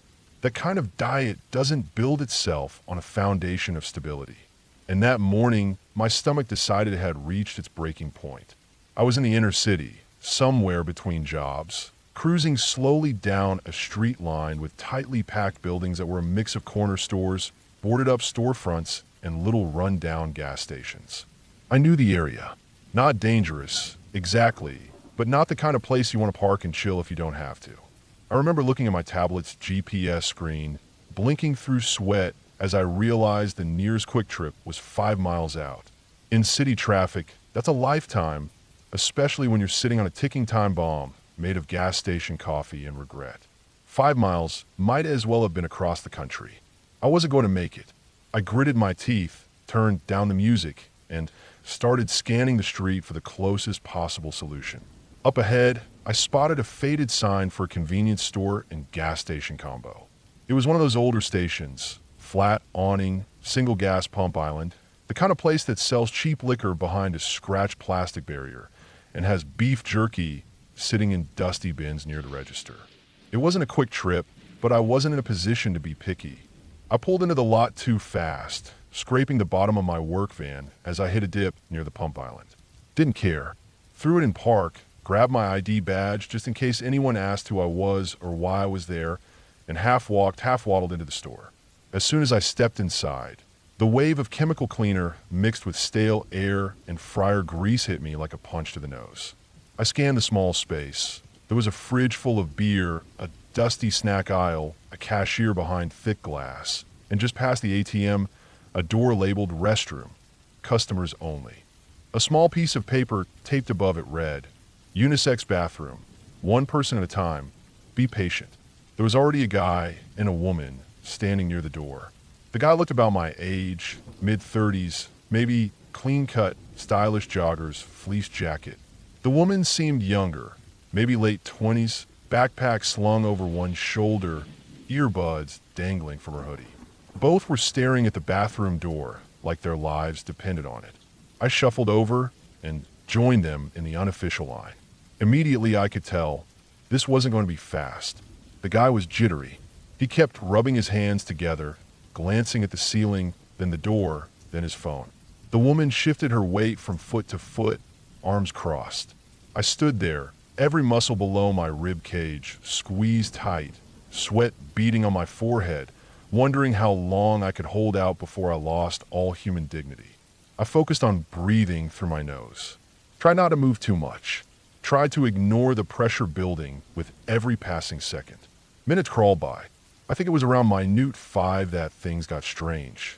The guy ahead of us, the jittery one, started pacing. I assumed he was just as desperate as I was. But then he started mumbling, loud enough for us to hear. At first, I thought maybe he was talking to himself, just venting frustration. Then his tone changed, got higher, urgent, and sharp. He reached for the doorknob and jiggled it hard. It rattled, locked. The woman inside, an older voice, kind of frail, shouted something from the other side, probably telling him to wait. But he didn't. He started clawing at the handle, slapping the door with an open palm, muttering louder now. His whole body was tense like a coiled wire. The girl next to me froze. She looked up at me, eyes wide. I had no words. My stomach felt like it was going to detonate, but even through that haze, I knew something was seriously wrong. Then, without warning, the man let out a sound I'll never forget.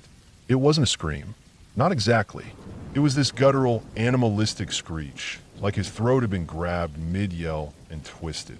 He started hammering the door with his fists, slamming his shoulder into it.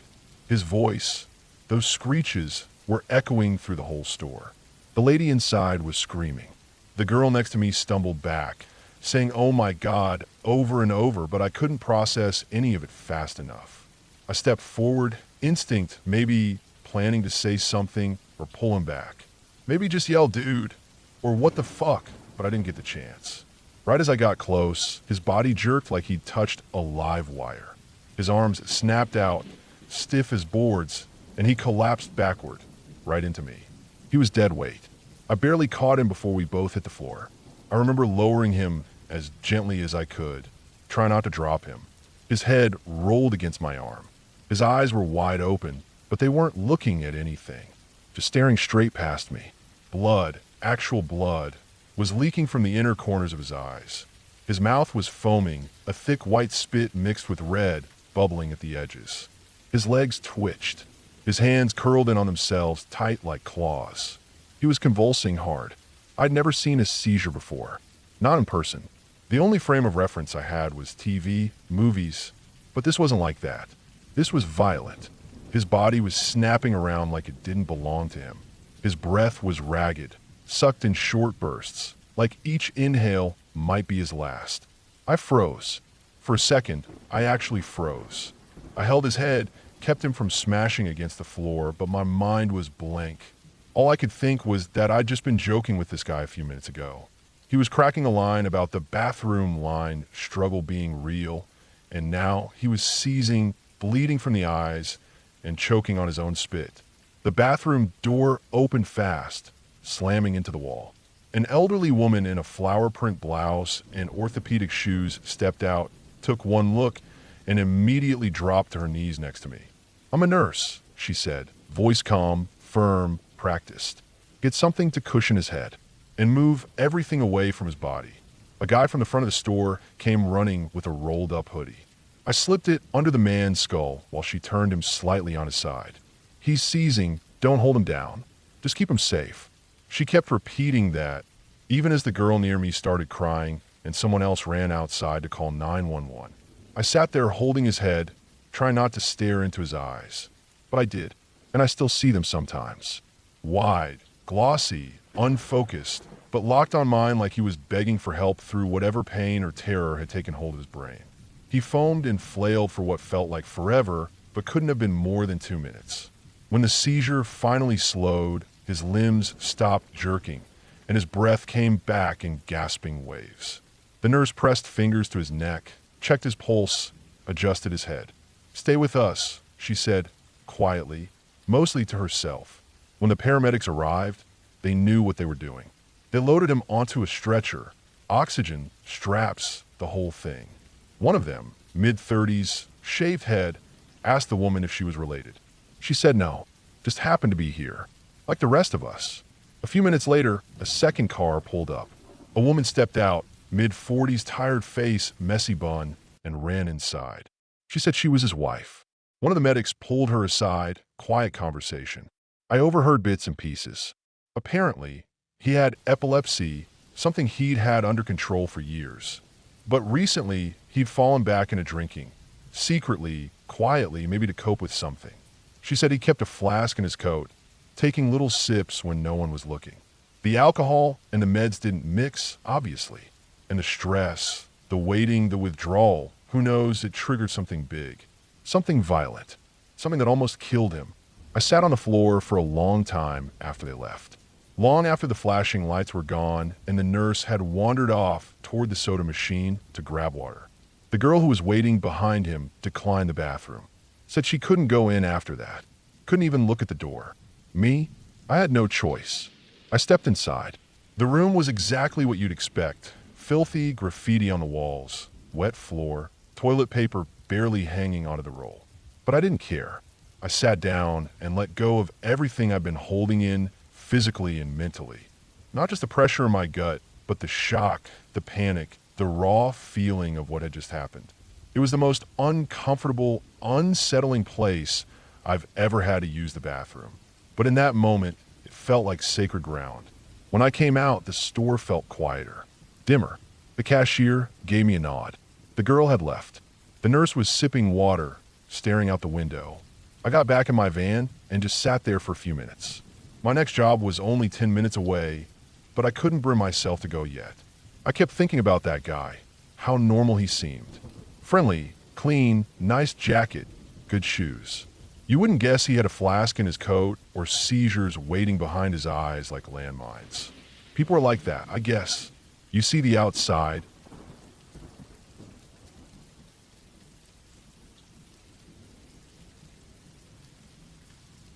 When I was 18, I had just graduated from high school. It was a strange summer, not in any way that was obvious to most people, but the air felt heavier that year. My family had gone through a lot the months before, and none of us were really saying how much it was affecting us. Especially me. My grandfather had always been one of those people who felt unshakable. You know the type, old school, strong hands, didn't complain, didn't cry, didn't sit around waiting for anything. He did things. He built things. He drove across states to fix broken windows in my aunt's house. Even when he got older and slowed down, he still mowed his own lawn and cleaned his gutters. He hated the idea of people doing things for him. After my grandma died, though, all of that changed. She passed away in March. Stroke. It came out of nowhere. One day she was there, sitting in her recliner with a crossword and some hot tea, and the next she was gone. My grandfather didn't handle it the way most people did. He didn't cry at the funeral, didn't say much of anything. I think the silence was worse than if he'd broken down. It was my mom who asked me to start checking on him every day once school ended. I wasn't working yet, and I didn't really have plans until the fall when I'd start community college. She didn't demand it or anything. She just said, I think it would mean a lot to him if you went over there in the mornings. Just sit with him, help him around the house. You've got time. And I did. So I did. That became my summer routine. Every morning around 8 a.m., I'd wake up, brush my teeth, get dressed, and head over to his house. It was only about a 15-minute walk. I didn't mind it. The neighborhood was quiet in the mornings, sunlight cutting across empty streets, birdsong barely louder than the breeze. I usually brought donuts or breakfast sandwiches. He never asked for anything, but he always ate what I brought. We'd sit in the living room with the TV on low, Wheel of Fortune, old Western reruns, the kind of stuff he liked. Sometimes we didn't talk much. Other times he'd open up just a little about the old days. About my grandma. She had been everything to him. I didn't really realize it until she was gone. They met when they were just kids. She was 16, he was 17, and they'd been together ever since. 62 years. Her name was Diane. Even after she passed, he still referred to her like she was just in the other room. He'd say things like, Diane always liked this kind of pastry, or that shares were Diane's Saturday. There was a quiet obsession in his voice, not the scary kind, but the kind that made your throat feel tight. It hurt to hear. I didn't know what to say most of the time, so I just nodded and listened. His health had started going downhill after she died. Nothing sudden, just a slow slipping. His hands trembled a little more. He was thinner. He moved slower. His doctor had told my mom it was his heart, that he needed to take it easy. He had medication lined up like little soldiers on the kitchen counter. I helped him organize them into those plastic weekly containers. Still, I never really thought he'd die. You don't think about that with people who have always been around. It's like your brain doesn't know how to picture life without them. I remember the smell of his house so clearly. A mix of old books, furniture polish, and the faintest hint of his aftershave. I remember how quiet it was, especially without my grandma's voice in the background. She used to hum or talk to herself. Without her, it felt like someone had turned the volume of the world down. June 7th started like every other morning that summer. I woke up, stretched, and walked over with a bag of breakfast from the diner near our street. It was warm already, humid the way early summer can be when the sun rises fast and strong. The air smelled like damp concrete and cut grass. I didn't expect anything to be different. I wasn't expecting that day to stick in my head forever. When I got there, the door was unlocked. He always left it that way for me. I walked in, called out his name, and there he was, sitting in his recliner with the biggest smile I'd seen on his face in months. Maybe in years. It stopped me in my tracks for a second. I just stood there, holding a paper bag in my hand, staring at him. He looked peaceful, radiant even, not in some dramatic way, but content. His eyes were clear, like they hadn't been for a long time. His posture wasn't slouched, and there was a certain calmness in the way he held himself. It struck me as strange, but also kind of comforting. I remember the way he looked at me. I'll never forget that expression. It was almost like he was seeing me for the first time or the last. Like something had shifted inside him. I didn't say anything about it. I just walked over, set the food on the table, and sat down across from him. We ate in silence that morning, but the silence wasn't heavy like it usually was. It was easy. Later that day, I helped him tidy the kitchen. He insisted on walking up and down the hall a couple times, said he wanted to get his steps in.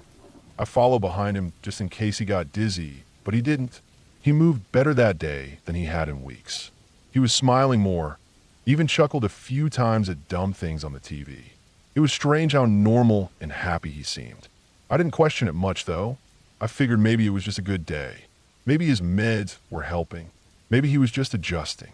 The next day, June 8th, was the same. Even better, somehow. I showed up, and he was already awake, dressed, sitting on the front porch with a glass of orange juice. I don't even know where he got the energy. He hadn't been outside like that since March. We sat together on the porch for most of the morning. I don't remember what I said. I don't remember what was on TV that day. I just remember that he was calm, peaceful, like he'd made peace with something none of us knew about. There was something else, too, a kind of finality in the way he moved. He didn't rush. He took his time with everything. We organized some photo albums in the afternoon, and he was touching each photo slowly, gently, like he was saying goodbye with his hands. He showed me a picture of my grandma from the 60s, her hair pinned up, smiling at the camera. He stared at it for a long time. Then he put it in a frame and set it by his bed. That night, when I left, he didn't say goodbye the usual way. He usually gave me a short wave and a nod. But this time he raised his hand and just kept it there for a second, like a frozen goodbye. I didn't think about it then. I just walked home like I always did. The next morning, June 9th, I walked over around 8 like always. The sky was overcast. I remember how still everything felt. No wind, no birds, not even cars passing. When I got to his house, something felt wrong immediately. The door was still unlocked, but the house was silent. Not quiet, silent. The kind of silence that makes your stomach drop. I called his name, but there was no answer. He was still in his bed, lying on his back, eyes closed, peaceful, like he'd just gone to sleep and forgot to wake up. The picture of my grandma was still next to him. His hand was resting on his chest, and I remember how still it was. No movement, no breath. I didn't move for a long time. I couldn't. My legs felt locked. I wasn't scared exactly. It wasn't like some horror movie scene, but I felt this weight settle in my body, a kind of numbness that starts in your chest and slowly spreads. I finally pulled my phone from my pocket and called my mom. I didn't even make it through the whole sentence. She knew by the tone of my voice. The coroner said it was a heart attack in his sleep. No pain, no struggle, just peace. Like he drifted off. The funeral was a week later. Closed casket. Simple service. Most people cried. My mom, my uncle, some cousins. I didn't. I couldn't. I felt like I had cried before it even happened, like part of me had already known. The thing that haunts me most isn't how he died, or even when he died. It's what he said on June 7th, the day I saw him smiling. He looked right at me with this glowing look in his eyes. I didn't understand at the time, but I remember it so clearly now. He said he was going to see his wife in 2 days. 2 days later, he was dead. He knew. Somehow he knew. I don't mean in some psychic, magical way. I mean something else. Something we don't have a word for. Like part of him was already letting go. Like his body knew what was coming before his mind did. Or maybe his mind knew, and he just accepted it. The strangest part of all this is how peaceful those last 2 days were. It wasn't like a goodbye, full of sorrow or fear. It was like he was already halfway out the door. He didn't need to say goodbye. He just smiled, looked at me, and said what he needed to say. I think about that summer a lot, especially when I walk by his house. It's sold now. New people live there. But I still pass it sometimes, and I look at the porch where we sat, the window where his recliner used to be, the bedroom where he died. And I don't feel scared. Not anymore. What happened still unsettles me, though. Not in a horror kind of way, but in that deep, hard-to-name way that comes when you realize there are things we might never understand. How did he know? Why was he smiling? What was he feeling? I'll never know for sure. But I think, deep down, he was just ready. He wasn't afraid. He wasn't confused. He was just done. His love for my grandmother was the kind of love that filled his whole life. And when she was gone, something emptied inside him. Maybe not all at once. Maybe it took those 3 months. But when he was ready, it was like he knew it. And that's what stays with me. That you can feel something coming, even if you don't have words for it. That you can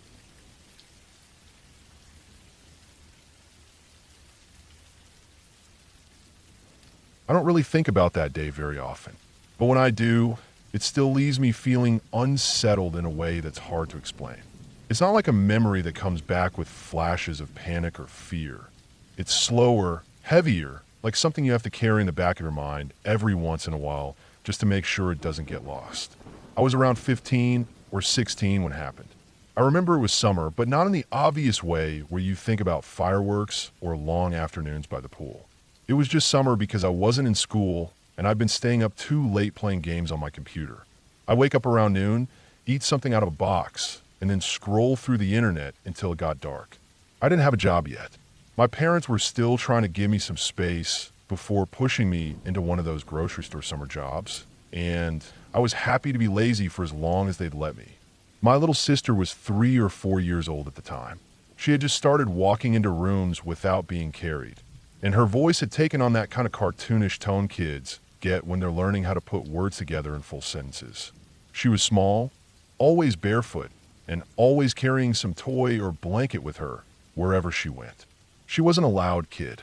That's what made the whole thing so strange, I think. Because when it happened, it didn't start with screaming or chaos. It started with quiet. I was in my room. The windows were open. The ceiling fan was spinning slowly. And I was laying on the bed with a bowl of cereal on my chest. It was one of those days where the air felt heavy even though it wasn't hot. I remember hearing the front door open and close earlier, which meant Mom had gone out. Probably to the pharmacy or the store. Dad was at work. I think what made me get up was the sound of the bathroom door opening. It was a small sound, and I wouldn't have noticed it if everything else hadn't been so still. But it caught my attention because usually my sister asked for help if she needed to go in there. She couldn't reach the sink or the toilet without a step stool, and she always needed someone to turn the light on for her. I didn't rush over her. I just got up slowly, stretched my back, and padded down the hallway in socks. The door was slightly open when I got there, and I pushed it fully open with my hand. She was sitting on the floor with her back against the tub. Her legs were stretched out in front of her, and her eyes were open but unfocused. That alone was enough to make my stomach turn a little. She looked like she'd been crying, or like she was about to. I asked her what happened, but of course she didn't answer right away. She was too young to put things into words quickly. That's when I noticed the smell. It hit me in the face the way acetone does when you open a bottle of nail polish remover. That sharp, chemical sting that feels like it goes straight up your nose and into your brain. I looked at the sink, and sure enough, A bottle of Mom's green nail polish remover was on the edge, but it was tipped over and mostly empty. There was a little puddle of it in the sink, and the cap was on the floor. My brain didn't fully register what I was seeing at first. I just stood there, confused, looking between the bottle and my sister. Then I saw the wet ring around her lips. Not a lot, just a little bit, but enough to make everything come into focus. I don't remember what I said, or if I said anything at all. I just remember moving fast. I picked her up and carried her to the living room. I laid her down on the floor and ran to get the phone. I called my mom first, which in hindsight was stupid. I should have called 911, but I was a kid and panicking and didn't know what the hell I was doing. She answered after 2 rings. I told her what happened, and her voice changed instantly. She told me she was already on her way home and to stay calm. She must have called the pharmacy from her car because 10 minutes later, someone from the local pharmacy was at our front door with a little paper bag of emergency supplies. I don't remember the guy's name. He wasn't the pharmacist, just someone who worked there, probably an assistant. He was younger than my mom, wore a red vest, and had acne around his jawline. He handed me the bag and told me what to do. I nodded, even though I didn't understand half of what he was saying. I just wanted someone older to take control, but he left right after. Inside the bag was a bottle of Ipecac and something else. I think it was Maalox or some kind of liquid antacid. My mom rushed through the front door about a minute after he left, and I watched her drop her purse and go straight to the floor beside my sister. She was crying already, but her hands were steady. She made my sister drink the stuff in the bag, and then we just sat there, watching her, waiting for something to happen. That's when it got weird. She started crying again, but not the way a little kid usually cries. It wasn't loud or whiny. It was quiet and shaky, like she was in pain, but too tired to do anything about it. Her face was pale, and her stomach looked bloated even though she hadn't eaten anything. Then she said something that didn't make sense. She was on the floor, curled up like she was trying to hold her belly in, and then she said in this tired little voice that she drank the green stuff and died one time. Not now, one time before. She said her husband left her. He ran away with another girl, and she got really sad and drank green stuff and died. She said her girls, her daughters, were crying when it happened. We just sat there, me and my mom. Neither of us knew what to say. I didn't say anything. My mom just looked at me and looked back at my sister. She didn't ask her to explain. She didn't try to talk her down or reassure her. She just sat there, holding her hand, looking like someone had pulled the air out of the room. I can't describe how strange it felt hearing those words from a little girl who could barely tie her shoes. She didn't sound like she was making it up. She didn't sound like she was playing pretend. She sounded like she was tired and in pain and just saying something she felt was true. Like it wasn't even weird to her. Just something that happened. It didn't last long. She threw up a few minutes later. A lot. More than I thought a little body could even hold. It was mostly foam and liquid, and the smell was awful. My mom cleaned her up, and I helped. We gave her water, and eventually she started to calm down. By the time the ambulance arrived, she was already looking better, though they still took her in just to be safe. She stayed overnight at the hospital for observation. They ran some tests and said she'd be fine. Nothing serious. The acetone hadn't done any permanent damage, and the Ipecac worked the way it was supposed to. They discharged her the next day, and she came home like nothing had happened. She didn't bring up the green stuff again. Not that day. Not the next. Not ever. It was like the whole thing got erased from her brain. We asked her about it once, maybe a week later, just to see if she remembered anything she'd said. She didn't. She just looked at us with this blank expression, like we were talking about a dream she didn't remember having. After that, life moved on. She went back to playing with her dolls and watching cartoons. My mom moved all the cleaning supplies and chemicals to a locked cabinet above the fridge. I went back to school a month later, and we stopped talking about it. Not because we forgot, but because we didn't know how to talk about it. It wasn't something you could bring up casually. It wasn't something you could explain. It just didn't fit into anything else we knew. Years passed. My sister grew up. She's in high school now. Doesn't remember any of it. Not the nail polish remover. Not the pain.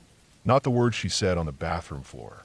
I asked her once, maybe 3 years ago, if she ever had weird dreams when she was little. She said no. Just regular kid stuff. Monsters, falling stuff like that. Nothing about green liquid or husbands, or daughters, or dying. I'm an adult now, and I still don't know how to process it. I don't believe in reincarnation or past lives. I never have. But I also don't believe a 3-year-old can just make that up out of nowhere, especially when they're scared and in pain. It wasn't the words she said, it was how she said them.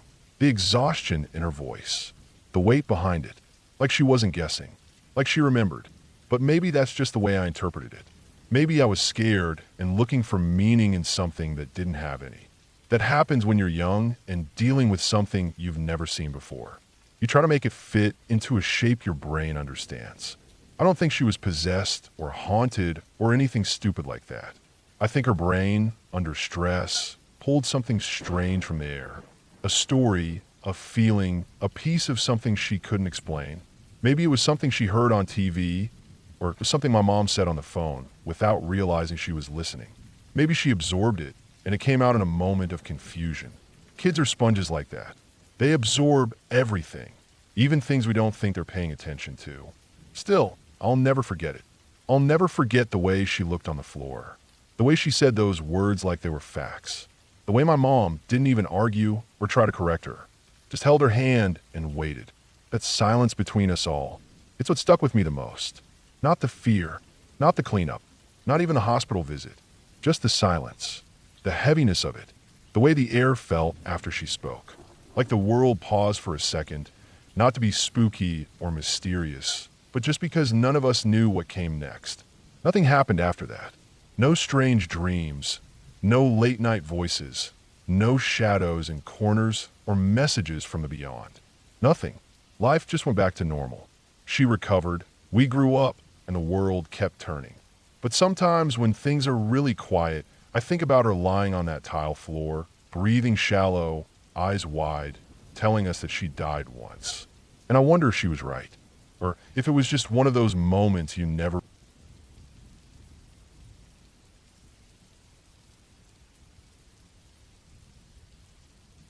About 4 years ago, something strange happened to me. I wouldn't call it paranormal or anything like that. And I'm not trying to convince anyone of anything. I don't believe in ghosts or time travel or anything like that. I think I'm a pretty rational person. But that morning has stuck with me. It felt wrong. Like a loop I couldn't see or a glitch I couldn't explain. I've never talked to anyone about it, but I wrote everything down at the time, and I've gone back to that note many times over the years, trying to make sense of what happened. I don't have an answer. I probably never will. But I remember it clearly, and I'm going to write it down as best I can. It started on a day off. I remember that clearly because I usually worked early shifts and sleeping in was rare. That morning, I woke up and looked at the red digital numbers glowing on my bedside alarm clock. It said 10:21. That's not a time you forget easily when something weird is about to stamp it into your brain forever. The room was dim, curtains pulled shut, and everything felt normal. I was a little groggy, but not especially out of it. Just the usual heavy feeling from a deeper sleep cycle. I stretched under the covers for a bit before dragging myself out of bed. I shuffled into the bathroom, still half asleep, and took my time. I stood under the heat lamp for a while, just soaking up the warmth, leaning on the counter with my eyes half closed. I brushed my teeth, peed, rinsed my face, looked at my tired reflection in the mirror. Normal stuff. I wasn't in a rush. I figured it was late morning, and I had the full day ahead of me to do nothing. After that, I threw on a pair of old jeans and a hoodie. I didn't check my phone yet. I usually didn't on days off unless I had a reason. I walked back into my room, grabbed my phone from the desk, and pressed the side button. The screen lit up, 10:25 a.m. I stopped for a second. I was surprised, not shocked, just confused, because I knew I'd seen 10:21 when I first woke up, and there was no way I'd done all of that in just 4 minutes. The bathroom lingering alone had to be 10 minutes, maybe more. I remember staring at the screen, blinking a few times, then glancing over at my alarm clock again. It also said 10:25. I thought maybe I'd read the original time wrong. Maybe in my sleepiness, I saw 10:21, but it was actually 10:15 or something. It wouldn't have been the first time I misread a clock while half awake. I didn't dwell on it. I was still waking up and didn't feel like thinking too hard about anything yet. I pocketed my phone and headed downstairs. The house was quiet, no roommates or pets at the time, so it felt a little dead. I didn't mind. I liked that stillness when everyone else was at work or school. Just me and the hum of electronics. I turned on my PC and let it boot up while I switched on the living room TV. I kept the news channel on in the background, more for noise than anything else. I wasn't really paying attention to it. I walked into the kitchen to make breakfast. There was some leftover rice and stir fry from the night before, so I figured I'd reheat the rice and fry a couple of eggs to go with it. Quick and lazy. While I cracked the eggs into a pan, I grabbed the rice container and opened the microwave. Then I noticed the time on the microwave display, 10:25. It felt like walking into a glass wall. I just stared at it. My brain didn't immediately process why it felt so wrong, but after a couple of seconds, it clicked. That was the same time my phone and alarm clock had said. Exactly the same, down to the minute. I frowned and pulled out my phone again. 10:25. There was no way. I had woken up, used the bathroom, gotten dressed, walked downstairs, turned on the computer, turned on the TV, got a glass of water, cracked eggs into a frying pan, and walked over to the microwave. No part of that had felt rushed. I'm not a morning sprinter. It had to have taken more than 4 minutes. Probably more than 10. Something didn't add up. My stomach felt weird, like the slight lurch you get when an elevator starts going down faster than you expected. I stood there, just staring at the microwave display. I wanted to see if the time would change. I decided to count to 60 slowly in my head, real seconds. I figured if I got to 60 and the microwave still said 10:25, then maybe it was just broken. Maybe the power had blinked and messed up the internal clock. But about 20 seconds into my count, the clock ticked over to 10:26. Okay, I thought. At least that one's working. I finished cooking my food, plated everything up, and brought it back to my room. My desk had a big monitor and a decent sound system hooked up to the PC. I liked eating in front of it. Yeah, not the healthiest habit, but I didn't care. I set the plate down, moved the mouse to wake the screen, and froze. The time on my PC said 10:20. I remember blinking a few times, like maybe I was still tired and misreading it. I pulled out my phone again. 10:20. My heart gave a little thump in my chest. Not fear, not yet, just confusion, deep confusion. I thought maybe the PC had restarted or something. Maybe the time hadn't synced yet. But my phone showing 10:20? That's what threw me. I minimized the window I'd opened and clicked the bottom right clock on the PC to bring up the time box. I watched the little second hand circle around. It was ticking normally. After about a minute, it flipped to 10:21, then 10:22. I sat there staring at it like I had nothing better to do. I think I watched it for 3 or 4 minutes straight. Then I got distracted. I don't remember what by exactly. Probably a ping or notification, or maybe I started eating. When I looked back up, the time said 10:18. My stomach dropped again. This time it wasn't just confusion. It was a hollow feeling in my chest, like a wrong note in a song. I wasn't imagining this. Time was jumping around, or at least the clocks were. I checked my phone again. It matched the PC, 10:18. I tried to think of any reason this could be happening. Network issue? Some kind of time sync error? But what about the microwave? That wasn't connected to anything. About 15 minutes later, the phone and PC clocks read 10:14. I was starting to feel lightheaded. I knew it wasn't possible. Nothing I could think of explained what I was seeing. They stayed at 10:14 for what felt like a while, and then jumped to 10:13. Then back into the 10:20s again. The numbers moved around, not constantly, but every few minutes something shifted. Sometimes forward, sometimes back. I kept checking other clocks in the house. The oven, the cable box, my wall clock upstairs. All of them started to follow the same pattern. Time moved normally when I stared at it, but if I looked away for more than a minute or two, it changed. Not just forward like I'd expect, backward too. I checked my phone, see 10:30, walk into the bathroom, come back out. It would be 10:26. And it wasn't just devices. Even my mechanical watch, an old analog one I barely wore, was doing it. I pulled it out of a drawer and wound it up. I watched it tick, and it did just fine while I kept my eyes on it. But I set it down on the desk, walked away for 5 minutes, and when I came back, the hands had moved backward. This went on for over an hour, probably closer to 90 minutes. I stopped trusting any of the clocks in the house. I tried Googling time sync issues, thinking maybe a virus or malware had hit my network, but everything I read sounded too simple. And none of it explained the microwave, or my analog watch, or the way time didn't just freeze, it reversed. I remember sitting there on the floor in my room, just watching the red numbers on my alarm clock for what felt like half an hour. While I stared at it, it ticked forward just fine, minute by minute, normal. But I refused to blink for long or turn my head. I was scared that the moment I looked away, it would jump again. Eventually, slowly, the times across all the devices started to line up. It wasn't all at once, but gradually. I checked my phone, then the microwave, then the TV, then the PC. They stopped jumping. They passed minutes normally whether I looked away or not. I remember checking the news channel and seeing a live timestamp in the corner. It matched my phone. For the first time in almost 2 hours, things felt settled. I spent the rest of the day checking the time obsessively. I didn't leave the house. I didn't trust anything. I kept a pen and notebook with me and wrote down the time every few minutes for hours, just watching to see if anything jumped again. But everything stayed normal, and it's never happened again. Not once in the 4 years since. All my clocks have worked fine. No glitches, no jumps, nothing. Just that one morning, where for nearly 2 hours, time seemed to unravel in little pieces. For a long time, I thought maybe I was losing my mind. But I don't think that's it. I felt too clear-headed. I wasn't sick. I wasn't high. I wasn't sleep-deprived enough to hallucinate. I've had groggy mornings before, and none of them were like that. Looking back, I think it was something simpler. Something technical.